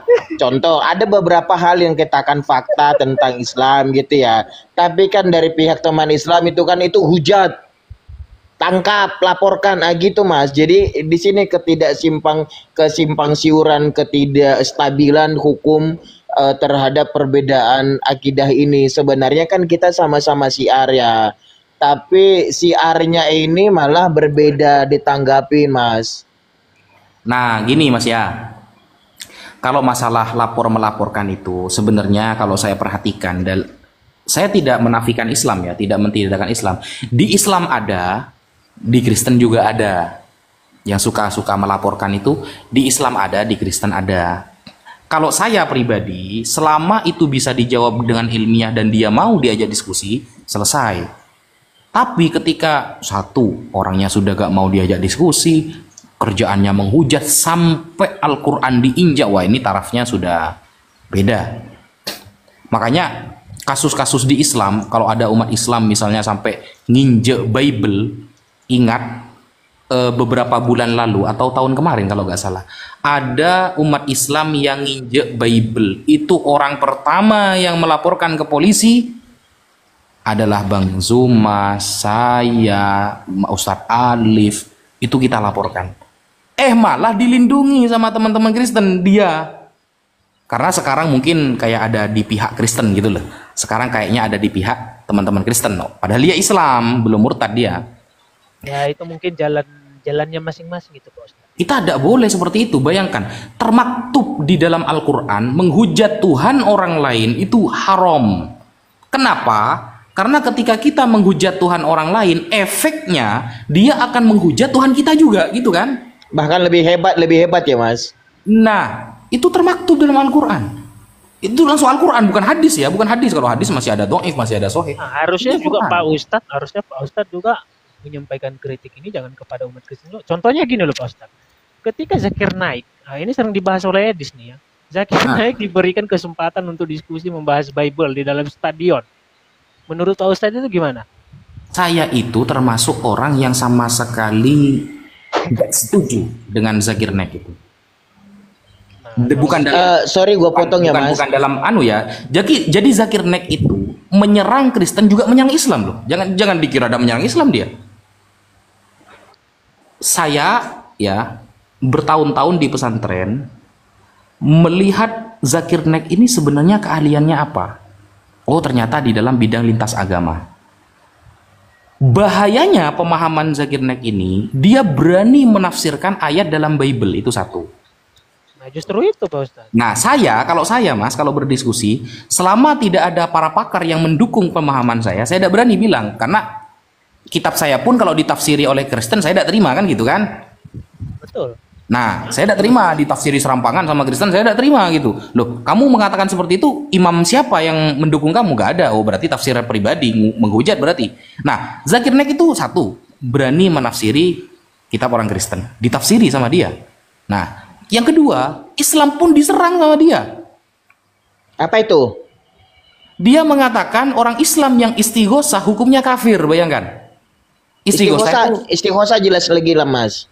Ya, istighosah itu wiritan, zikiran yang mungkin dilakukan oleh mayoritas umat Islam di dunia. Ingat, istighosah itu semacam zikiran, kita berzikir bersama. Alasan Zakir Naik apa? Karena satu, tidak pernah diajarkan oleh Nabi Muhammad. Dua, itu meminta kepada selain Allah. Oke, Itu fatal. Menurut Pak Ustadz itu penghujatan bukan? Oh, sebenarnya kalau dia punya dalil, enggak sih. Tapi kan dia tidak punya dalil. Akhirnya kesannya menghujat gitu loh. Orang yang istighosah kata dia, misal kenapa dia ketika mengatakan itu, kenapa dia nggak ditangkap? Nah, banyak yang sudah debat sama dia. Di Islam ada. Dia itu bukan hanya debat sama Kristen loh. Umat Islam yang bagian para ulama Timur Tengah, banyak yang debat sama dia. Dan dia kewalahan ketika berdebat. Kewalahan dia. Masalahnya gini, kan kita tahu identiknya itu kan, kalau ada penghujatan gitu kan kayak di Indonesia ini kan ditangkap tuh. Kenapa dia nggak ditangkap? Hah? Kenapa dia nggak ditangkap justru malah didukung oleh Yusuf Kala? Itu saya tidak paham. Ya, Itu saya tidak paham. Masalahnya gini Mas. Masalahnya gini Mas. Dengerin Mas. Sebentar Mas. Bentar Bang Deose. Gini Mas ya. Yang diserang dia itu bukan hanya Kristen, Islam pun mayoritas di dunia diserang sama dia gitu loh. Dan penyerangannya ini bukan masalah khilafiyah, perbedaan antar umat Islam ya. Tapi dia menjustifikasi umat Islam sedunia itu kafir, bayangkan. Lalu gini Mas, yang menjadi trouble-nya kan itu agama Islam sendiri diserang. Kalau kayak Bang Deose bilang, kita tahu bahwa yang mengundang dia itu kan Yusuf Kala juga ke sini. Lalu kalau mamanya diserang juga, faedahnya apa? Kekristenan diserang, Islam diserang, untungnya apa? Nah, apakah ada orang seperti Zakir Naik di Kristen? Ada Mas. Siapa dia? Siapa itu yang wajahnya seperti Cina itu? Zakaria Butros atau siapa Ustaz? Bukan ya, orang Indonesia yang ada di luar negeri sekarang. Felix Xiao. Bukan. Paul Zhang. Siapa? Paul Zhang itu Kristen pun diserang sama dia, bayangkan. Oh, Dia kan oneness tuh. Tritunggal sedunia diserang sama dia. Bayangkan, Paul Zhang itu jadi orang yang seperti Zakir Naik ada sebenarnya di kalangan kekristenan. Dan apakah dia ditangkap? Bebas dia. Dia bernarasi seenaknya, bahkan main ke Indonesia, bertemu MYM, pendeta MYM, santai dia.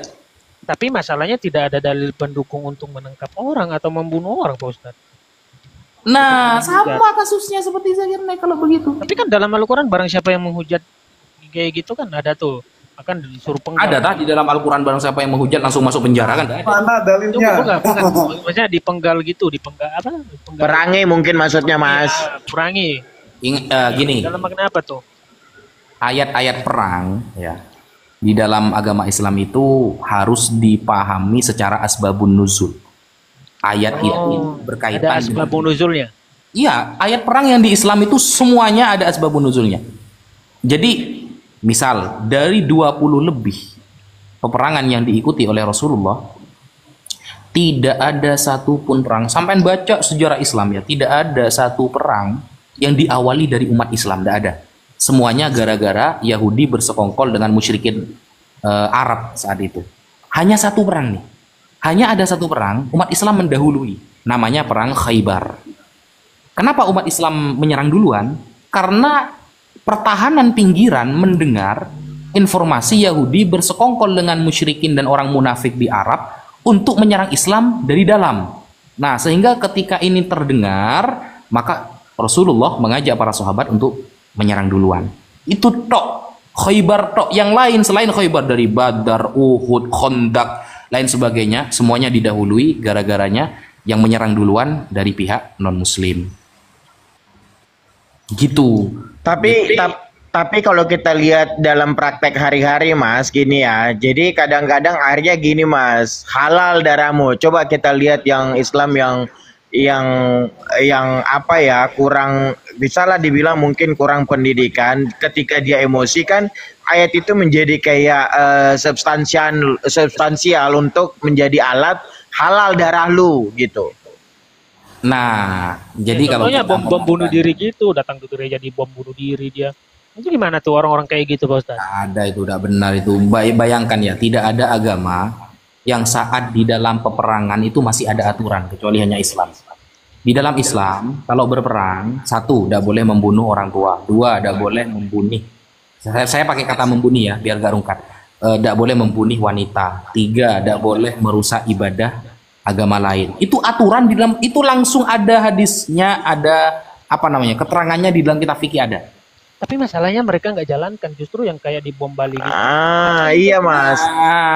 Kalau oknum kita sama-sama punya, Mas. OPM di Papua, OPM ya, yang membunuh TNI, membunuh polisi di Papua, itu ketika ceramah, apa ceramahnya? Kenapa kita lakukan ini? Karena banyak yang terpanggil tapi sedikit yang terpilih. Maka kita sebagai orang-orang terpilih, maka harus gini-gini. Ada videonya, OPM itu. Itu ayat, masa ayat Al-Quran itu? Banyak yang terpanggil sedikit yang terpilih itu. Ya, tapi kan itu nggak semua, itu kan banyak. Tapi rata-rata malah saya dengar. Semua itu ada oknumnya di Amerika. Tory Rees itu dari Kristen loh. Silakan cek di daerah Afrika Tengah, di Kongo. Kalau kita bicara oknum nggak ada habisnya, serius. Kami mengakui di tubuh Muslim ada oknum. Di tubuh teman-teman Kristen pun juga ada.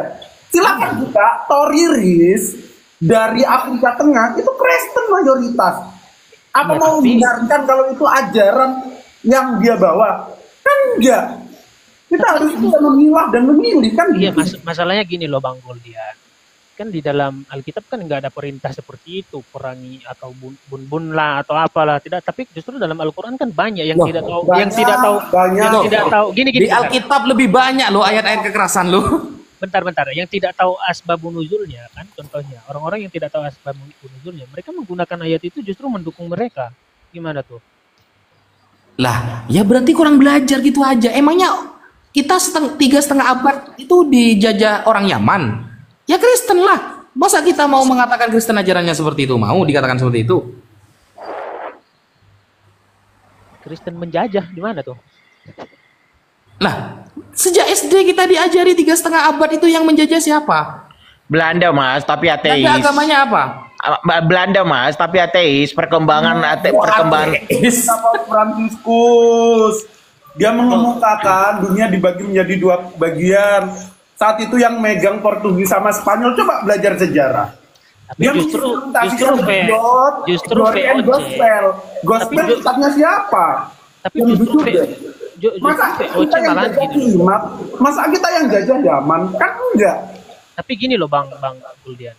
VOC dan juga perang apa namanya itu yang di Sumatera sana yang pemimpinnya Imam Bonjol itu yang membumbun 5.000 orang lebih itu orang-orang yang di Sumatera sana.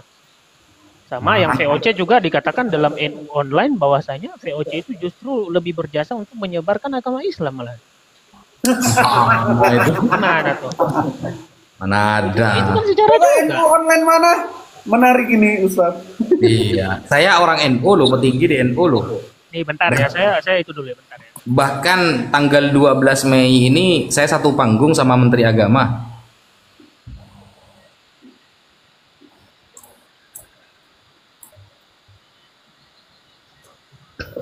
Padahal kan fakta sejarah dunia dibagi menjadi 2 bagian. Untuk mengabarkan 3G, salah satunya ada gospel yang tentu kita umat Islam nggak pernah mengimani gospel itu sebagai pegangan kitab kami. Itu dilakukan oleh tubuh Barat. Pergi ke Asia, pergi ke Amerika, itu perintah siapa? Paus, kalian yang mengemukakan. Kemarin yang apa? Yang korupsi 271 triliun orang Yaman. Kan orang Kristen gitu, yang taat beribadah malah dia itu. Masa kita mau pakai Mois, ayo. Riba siahaan. Emang orang Contohnya gini, Yaman. Emang ini orang kan di Arab. NU nih. Ini di NU ya. Ini coba besarkan dulu. Ini bagaimana menurut Pak Ustadz? Ini benar gak apa salah nih? NU nih yang mengatakan bahwasanya tuh VOC atau Organisasi Dagang Hindia Belanda dianggap selalu identik dengan misi kristenisasi di Indonesia. Anggapan ini kurang valid. Nah, bahkan kurang valid. Nah, data sejarah menunjukkan bahwa VOC adalah organisasi dagang murni yang tidak pernah memperhitungkan agama. Oh, beda bro, VOC tahun berapa coba? Ini NU, bentar dulu. Tidak saja meralat Islam. Iya, itu VOC alat dagang. VOC itu tahun berapa? Iya, bentar dulu. Coba cek data VOC AD itu tahun berapa? Iya, ini kan yang nulis saya NU. Kenapa saya Portugis tiba di Indonesia? ini kan Itu data NU Goldian, NU yang bikin data NU. Ini NU. Iya, VOC kan itu yang dibahas VOC. Bukan Belanda by majority. VOC itu alat dagang organisasi. Penjajah bukan ini VOC. Loh, VOC itu tahun berapa coba? VOC itu alat Penjajah gak? Penjajah gak? Dia VOC ini tujuannya mengambil rempah-rempah. VOC alat dagang. Iya, bentar. VOC ini tujuannya mengambil rempah-rempah. VOC alat dagang udah itu. Bentar, jawab dulu. VOC ini mengambil rempah-rempah bukan di Indonesia. VOC bukan negara, bro. VOC alat dagang. Iya, VOC ini organisasi ini tujuannya mengambil rempah-rempah di Indonesia kan? Betul. Ya, tapi justru di sini malahan yang berjasa dalam penyebaran Islam itu VOC, organisasinya VOC. Gimana tuh? Ini NU loh, kok saya yang dikritik? Kritik ke NU dong, yang ke saya. Saya kira tulisan di NU online-nya Belanda yang menyebarkan Islam. Jadi berjasa dalam menyebarkan Islam gitu. Kalau VOC ini memang ada beberapa step ya sejarahnya ya. Ini nih, ada beberapa step. Itu perusahaan dagang yang bersejarah dan memiliki pengaruh besar. Perusahaan dagang udah dibilang alat dagang VOC ini. Contoh Indonesia punya alat dagang apa ya? Mungkin kita sebut saja BUMN. Ya BUMN tujuannya untuk berdagang. Jika dia tujuannya berdagang, kenapa dia? Jika tujuannya bentar Bang Goldian. Coba.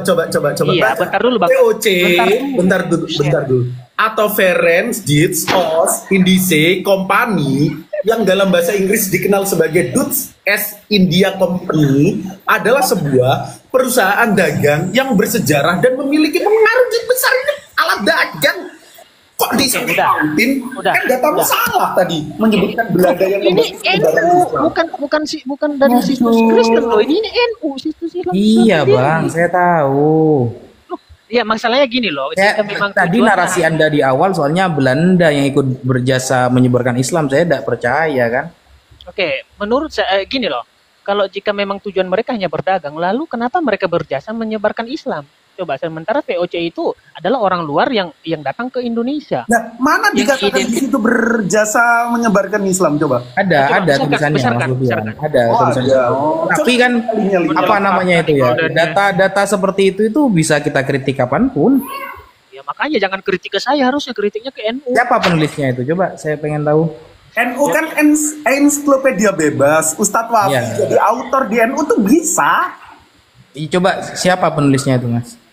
Kok VOC kan Pak Abdul kan NU. Saya juga nggak tahu, saya cuma ngambil di NU online. NU online itu kan situs Islam. Ya udah saya. Iya, enggak apa itu siapa penulisnya? Saya pengen tahu. Ya kurang tahu saya, coba Pak Ustadz. Ya enggak, dia ada di bawah tulisan itu ada siapa penulisnya, coba. Coba bentar ya.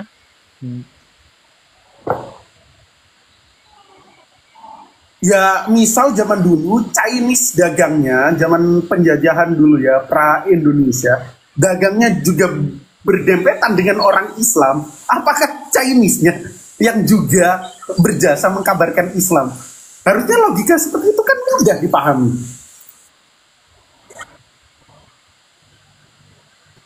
Itu setiap tulisan di online itu macam-macam orangnya, ada yang liberal, ada yang tulisan berikut ini dicuplik begitu saja dari paparan sejarawan Agus Sunyoto. Waduh, bukan orang NU berarti kan yang nulis kan? Tapi situsnya NU. Ya, sejarawan berarti yang nulis Agus Sontoloyo apa itu? Sunyoto pada acara silaturahim dan lokakarya bersama organisasi Ahlussunnah wal Jamaah. Oh, bukan tulisan tokoh NU berarti, makanya saya curiga. Kalau misalkan bukan siapa yang nulis? Kalau bukan tokoh NU, terus kenapa dia masuk ke dalam? Kasih contoh, kalau NU itu ensiklopedia bebas. Contoh gini. Ini kan kita bisa kutip di NU online. NU online, apalagi ini pengkhususan Jateng. Kalau kita scroll ke bawah, itu ada penulisnya. Ini ada Syamsul Huda. Jadi NU online ini ensiklopedia bebas. Saya misal pengen nulis, lalu saya distribusikan ke NU, dikoreksi dan lain sebagainya, bisa diterbitkan. Gus Wafi bisa, Ustadz Arif bisa, kan gitu. Bisa itu. Makanya nanti ketika bulan Mei ini buku saya sudah terbit, Mas Ya dan Mas DOC harap juga harus punya itu agar nanti bisa dibantah dengan buku juga gitu loh, biar semakin diskusi ini biar semakin keren gitu loh. Jadi buku dibantah dengan buku. Itu free ya, Mas. Lalu bagaimana dengan perang Badri itu? Ini kan saya typing di Google ya. Coba besarkan dulu. Minta tolong. Perang Badri ini biar kita lurus-luruskan gitu kan. Itu masalah itu, Ustaz. Ujung-ujungnya ini ada yang bilang ujung-ujungnya jualan. Bro, buku yang paling mahal di Indonesia itu Bible loh. Bible itu semakin tua semakin jutaan harganya. Kok bisa? Terus saya mau mengatakan Roh Kudus jualan gitu. Gimana? Ini penulis semua penulis dari karangan pakar-pakar Kristen itu gimana nanti kalau udah maksudnya yang ngomong maksudnya gimana sih, Mas? Gua nggak ngerti, nggak nyambung. Jualan gimana maksudnya? Yaitu di bawah ada orang Kristen framing, saya dikira jualan buku katanya. Oh, berarti penulis-penulis terkenal di kalangan Kristen itu dari bapak-bapak gereja sampai bisa menuliskan manuskrip sampai Bible dijual di mana-mana itu jualan buku. Gini loh, ya, sampean juga salah, Mas, menanggapinya. Bentar, sampean nulis buku ya diedarkan ke orang buat dijual ya nggak masalah juga. Gini loh, bro. Kan gini, ilmu itu mahal harganya. kita hargailah autor, kita hargailah penulis. Toh kita nyisihin berapa duit kita buat beli itu. Kalau nggak mau beli ya udah silakan. Itu pasar keilmuan. Ngapain itu lebih keren loh daripada cuap-cuap pakai akun fake lalu menghina agama orang baik Islam ataupun Kristen ini ya. Kemudian menghina Tuhan orang lain itu lebih keren karena sistematis dan semua tulisannya itu didukung oleh pakar di luar Muslim sendiri, apa istilahnya itu, data eksternal gitu loh. Ada konfirmasi data gitu. Ya, konfirmasi data. Saya belum bahas tema kitab suci ya. Jadi jilid pertama, buku ini jilid pertama itu tentang ketuhanan.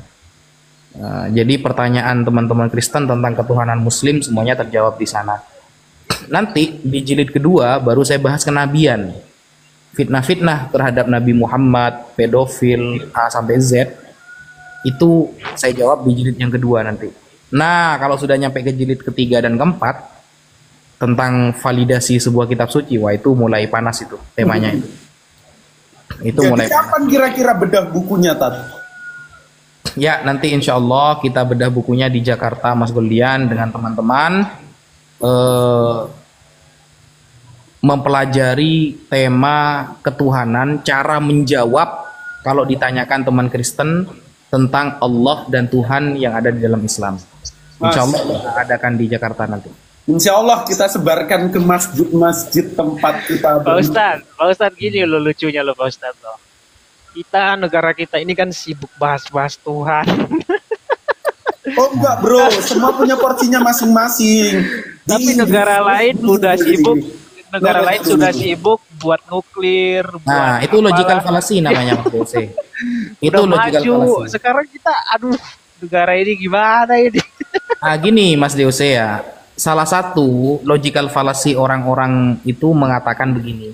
Di Barat sudah bisa buat pesawat, di Indonesia masih debat masalah Tuhan. Itu logical fallacy itu. Kenapa? Begini. Kalau mau dibandingkan keduniaan, maka tolak ukurnya juga dunia gitu loh. Misal di Indonesia roket jumlahnya berapa, di Barat sudah berapa. Itu boleh. Itu namanya perbandingan yang apple to apple. Kalau agama, jujur, saya sampai mengakui Kristen di Indonesia dengan di Barat lebih kuat di Indonesia. Lebih pinter yang di Indonesia daripada yang di Barat. Kenapa saya mengatakan seperti itu? Di Barat rata-rata orang yang beragama Kristen itu tinggal KTP-nya bahkan banyak yang jadi ateis. Di Indonesia mereka ada yang sekolah STT, ada yang begini begitu. Itu lebih keren. Kalau perbandingannya agama ya agama gitu loh. Jangan. Bahkan gua potong sedikit Mas, kekristenan di Indonesia juga pertumbuhannya semakin berkembang baik. Makanya saya katakan Kristen di Indonesia lebih kuat daripada, bukan hanya Kristennya loh, apalagi Islamnya yang mayoritas kan, pemahamannya lebih kuat daripada yang ada di Barat gitu loh, Kristen yang ada di Indonesia. Kenapa? Di Indonesia sudah mulai ada yang banyak bisa Ibrani misalnya, bahasa Ibrani dan Yunani, itu paling banyak mungkin Indonesia yang paham. Saya debat dengan orang Kristen di Arab sering, dulu ya, bukan tahun-tahun sekarang. Dulu saya sering debat dengan Kristen di Arab. Mereka NRK Hologos saja tidak paham. Yohanes 1 ayat 1 itu tidak paham mereka itu. Nah, satu. Kemudian saya pernah diskusi dengan orang Irak dan Mesir. Dia Kristen Koptik ya. Dari semua perdiskusian itu nggak ada yang belajar original teks satupun. Padahal di Indonesia masih sudah mulai banyak ini yang bisa Yunani, yang bisa Ibrani sudah mulai banyak. Jadi yang di Indonesia itu lebih keren daripada yang di luar. Cuma perdiskusian ini tidak bisa dibandingkan dengan hal-hal pertahanan kenegaraan, ada apple to apple Mas. Kalau pertahanan kenegaraan maka perbandingannya Indonesia ya pertahanan. Kalau pesawat ya perbandingannya pesawat. Lion adalah pesawat yang paling banyak terbangnya seluruh dunia. Bayangkan, pesawat Lion itu nomor 1 yang terbangnya paling banyak seluruh dunia. Iya, setuju tadi kata Pak Ustadz ya. Katanya di luar negeri pun tidak apa namanya? Tidak bisa menjelaskan tentang kitab original, bahkan tidak bisa menjelaskan tentang Alkitab. Sama juga di Arab juga kalau ditanya tentang Al-Qur'an juga pasti mereka tunjukinya apa? Videonya Ustadz Zakir Naik pasti gitu. Oh enggak, itu bohong. Iya, soalnya kenapa? Karena mereka itu pemikiran, pola pikir mereka itu sudah maju sekarang. Jadi mereka tidak hanya sibuk dengan ketuhanan, tapi mereka lebih sibuk dengan Keduniaan. Betul, DOC, kita buka datanya. Karena semakin maju pola pikir orang, maka orang di Eropa ini sudah mulai meninggalkan kekristenan. Ini ku ambil dari pewresearch.org ya, bisa dikonfirmasi soalnya domainnya org. Bukan. Tapi ngomong-ngomong Goldian tahun berapa itu? Iya, ini probability antara tahun 2010 sampai 2050. Kita translatekan aja ya, biar kita baca bareng-bareng. Betul, karena kemajuan di Eropa, orang-orang sudah mulai murtad tinggalkan kekristenan. Ini, Eropa adalah satu-satunya kawasan yang diproyeksikan mengalami penurunan total populasi antara tahun 2010 dan 2050. Meskipun umat Kristen akan terus menjadi kelompok agama terbesar di kawasan ini, populasi umat Kristen di Eropa diperkirakan akan turun sekitar 100 juta jeder. 100 juta jiwa tidak terpilih. Gini loh Bang Goldian. Bentar. Aku lanjutin baca, belum kelar. Itu kan nubuatanmu, belum tentu terjadi. Belum kelar. Iya Mas, iya Goldian. Kan di situ 2010 sampai 2050. Udah, jangan panas dulu, belum kelar. Agak lucu nih Goldian. Dia menceritakan sesuatu yang tidak terjadi.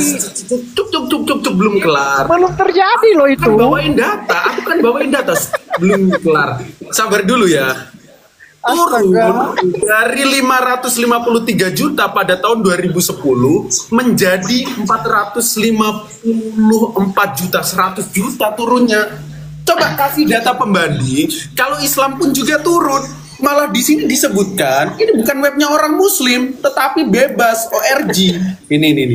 Nah, populasi Muslim di Eropa diproyeksikan meningkat sebesar 63% jedar. Dari yang awalnya 43 juta menjadi 71 juta. Karena apa? Yang katamu tadi, teknologi udah menghegemoni isi kepala orang Eropa. Karena itu orang Eropa pada meninggalkan kekristenan, kan gitu. Tapi gini Mas, pertanyaanku gini loh Goldian.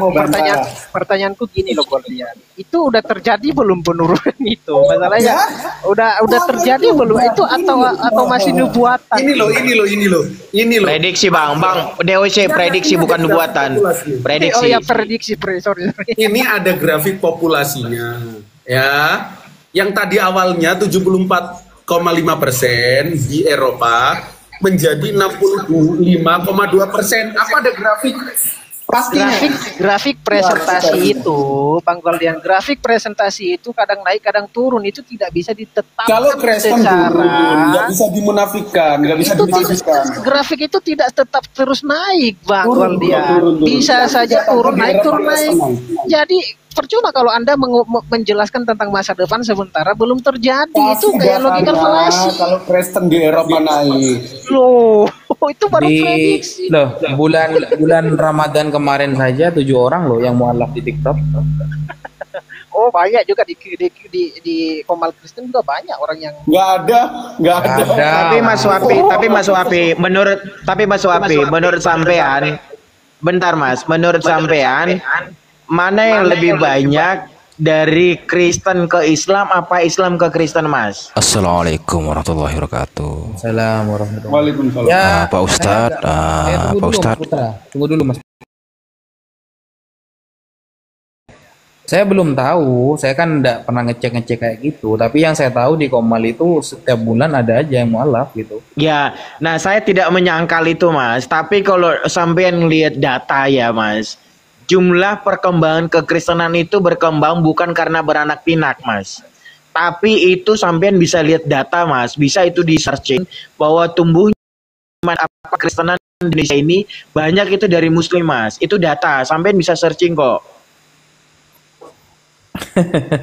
Ya itu gak penting sih menurut saya. Maksudnya kan gini Mas ya. Tadi kan Mas DOC membandingkan militer dengan agama. Itu Ya. apple to apple. Jadi kalau agama, saya pun mengakui Kristen di Indonesia lebih cerdas daripada yang di Barat. Itu saya akui. Gitu loh. Daripada yang di Barat. Karena di Barat sudah mulai apa ya, pergaulan bebas mungkin ya. Sehingga tidak fokus kepada gereja dan tidak fokus kepada agamanya. Sedangkan di sini pemberita Injil, kalau kata teman-teman Kristen itu masih banyak banget. Tapi Itu jujur jauh ya lah. Pak Ustadz ya, terima kasih pujiannya. Tapi saya jujur juga ya, di antara semua Muslim, teman-teman Muslim pernah saya naik berdebat, tapi hanya satu orang yang cerdas menurutnya Pak Ustadz.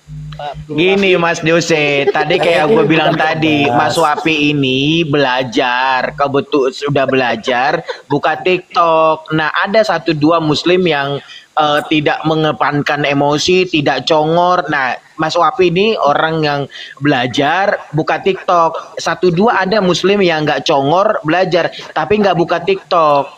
Gitu Mas. Enggak, Nah kebanyakan sebenarnya komal Islam gitu. ini emosi congor. Kemudian udah congor typing di bawah halal darahmu. Sherlock, lo di mana? Gitu. Kita lihat ini Iya, aja ya, Pak. ya di Indonesia ya. Ini aku ambil database-nya dari Kemenah. Silakan kamu tolak Kemenah. Lebih banyak mana nih pertumbuhan umat Muslim Tahun berapa itu? di Indonesia? Iya, sekarang launchingnya dari 2019 sampai 2023. Silakan cari datanya yang terbaru. Ini aku hanya menampilkan data. Yang pertama Kelan. kita buka aja di sini Jawa Timur ya. Jawa Timur itu Islam itu 40 juta sekian. Kristen itu cuma berapa ini? 6 juta ya saya. Oh 600 ribu. 600 ribu atau ya 600 ribu. Ini pada tahun 2023. Tapi kita lihat tahun 2019 itu Kristen lebih banyak. Ini 680 ribu. Yang tadi kalau kita cek ini tahun 2019. Kalau kita cek 2023, kok Kristennya menyusut. Islam nih 390 ribu. Tapi kalau kita cek 2023, 3 juta itu, kok weh. Islamnya ini lebih banyak. Dia Ayo. nggak bisa, dia bilangan aja nggak bisa loh Pak Ustadz. Jadi Pak Ustadz aja lah yang cerdas, nggak usah si Golden ini. Jangan apa yang nggak bisa. 3 juta itu bukan 300 ribu. Oh iya 3 juta, sorry. Nah, tadi di Jawa Timur tahun 2019 itu ada 3 juta. 30 juta lah Tat. 40 juta itu. Iya, ini 40 juta. Tadi sebelumnya 30 juta. Udah datamu ditinggalin dulu Goldian. Bang Deus deh. Kemarin Goldian ini kan bilang, Bang, bentar ya Bang Goldian, Anda jangan tantrum baper dulu ya. Kemarin berapa hari lalu Bang Goldian, kamu ngatain Yesus itu mati dirajam dulu baru dipajang di kayu salib, ya kan? Ya emang. Nah, terus kemarin waktu kemarin aku buktikan datanya, terus si Ben Abraham kabur, terus kamu nggak lama langsung bubarkan live-mu, langsung kamu tutup. Kena rungkat ini.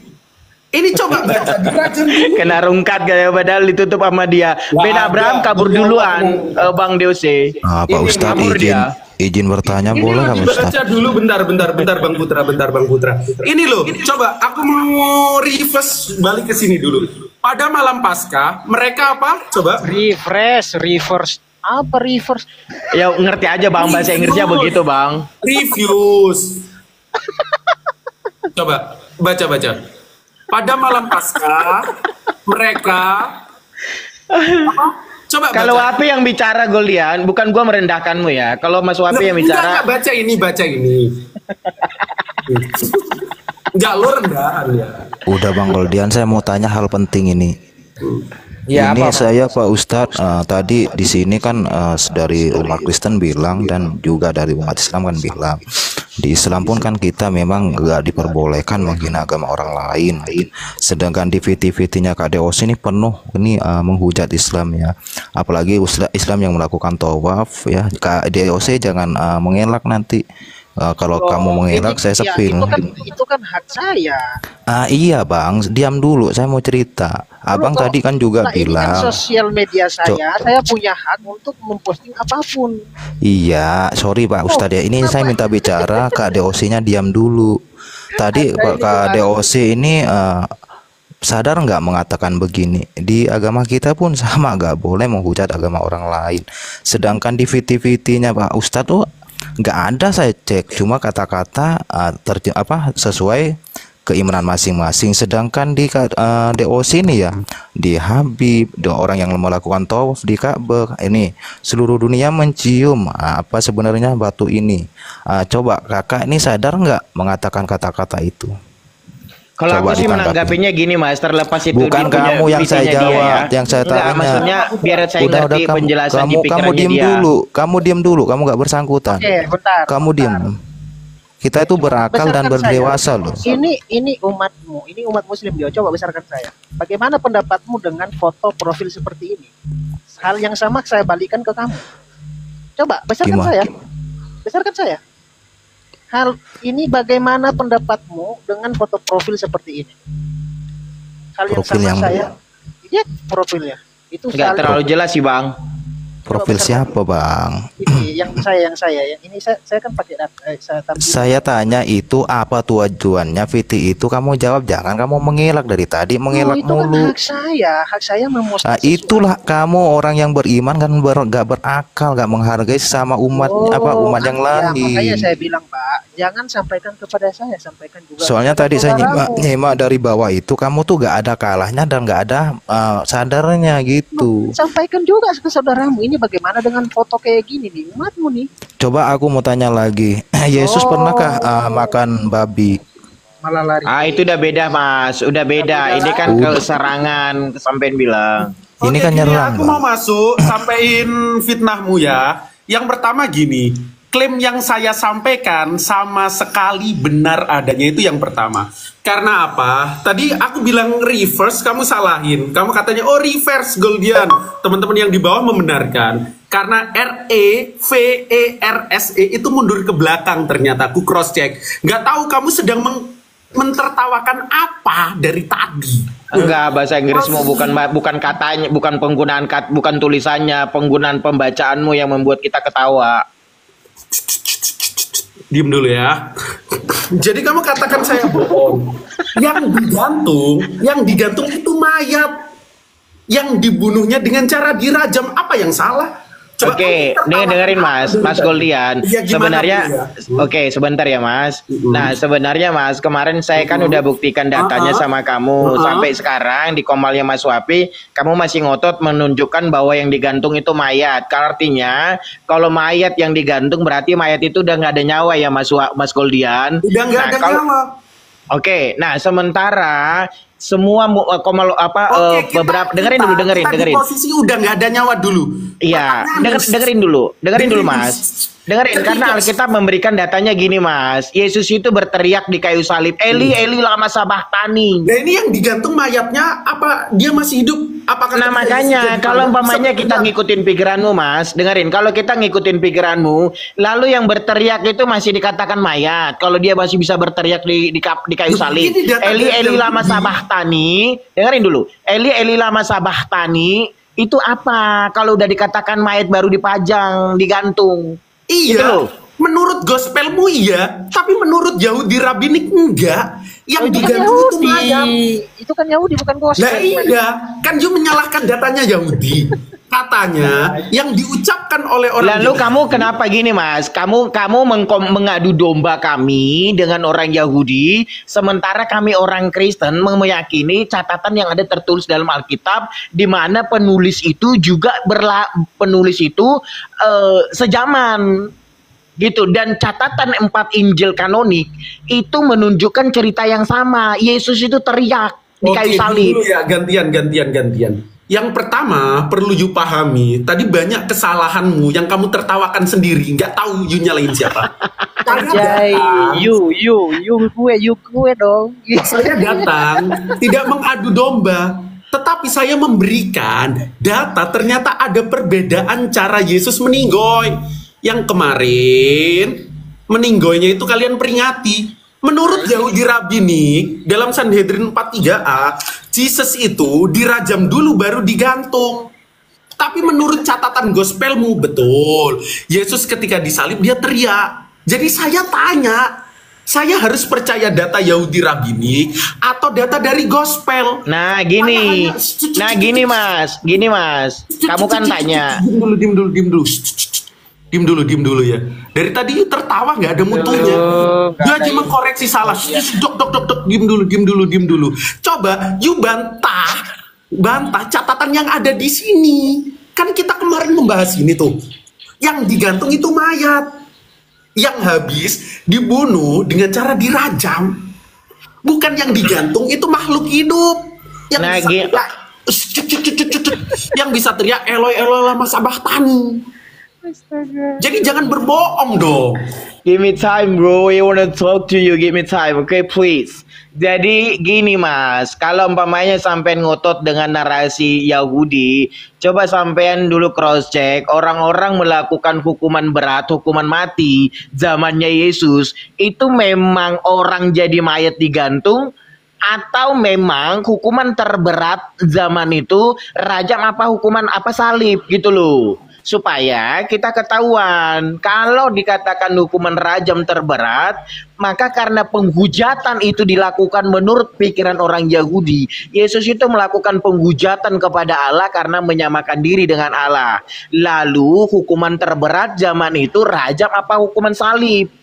Gitu loh. Kalau hukuman rajam yang terberat, maka rajam itu dirajam dulu baru digantung. Artinya bukan hukuman salib yang terberat, tapi rajam. Karena kalau udah mati kemudian dirajam, disalib, itu dia nggak ngerasain apa-apa. Kamu cross check ke situ. Pertanyaan saya belum ditanggapi nih dari tadi. Oke, bentar. Kamu diam dulu, Putra. Yang banyak ngomong Bang Iya dari tadi nih. Oke.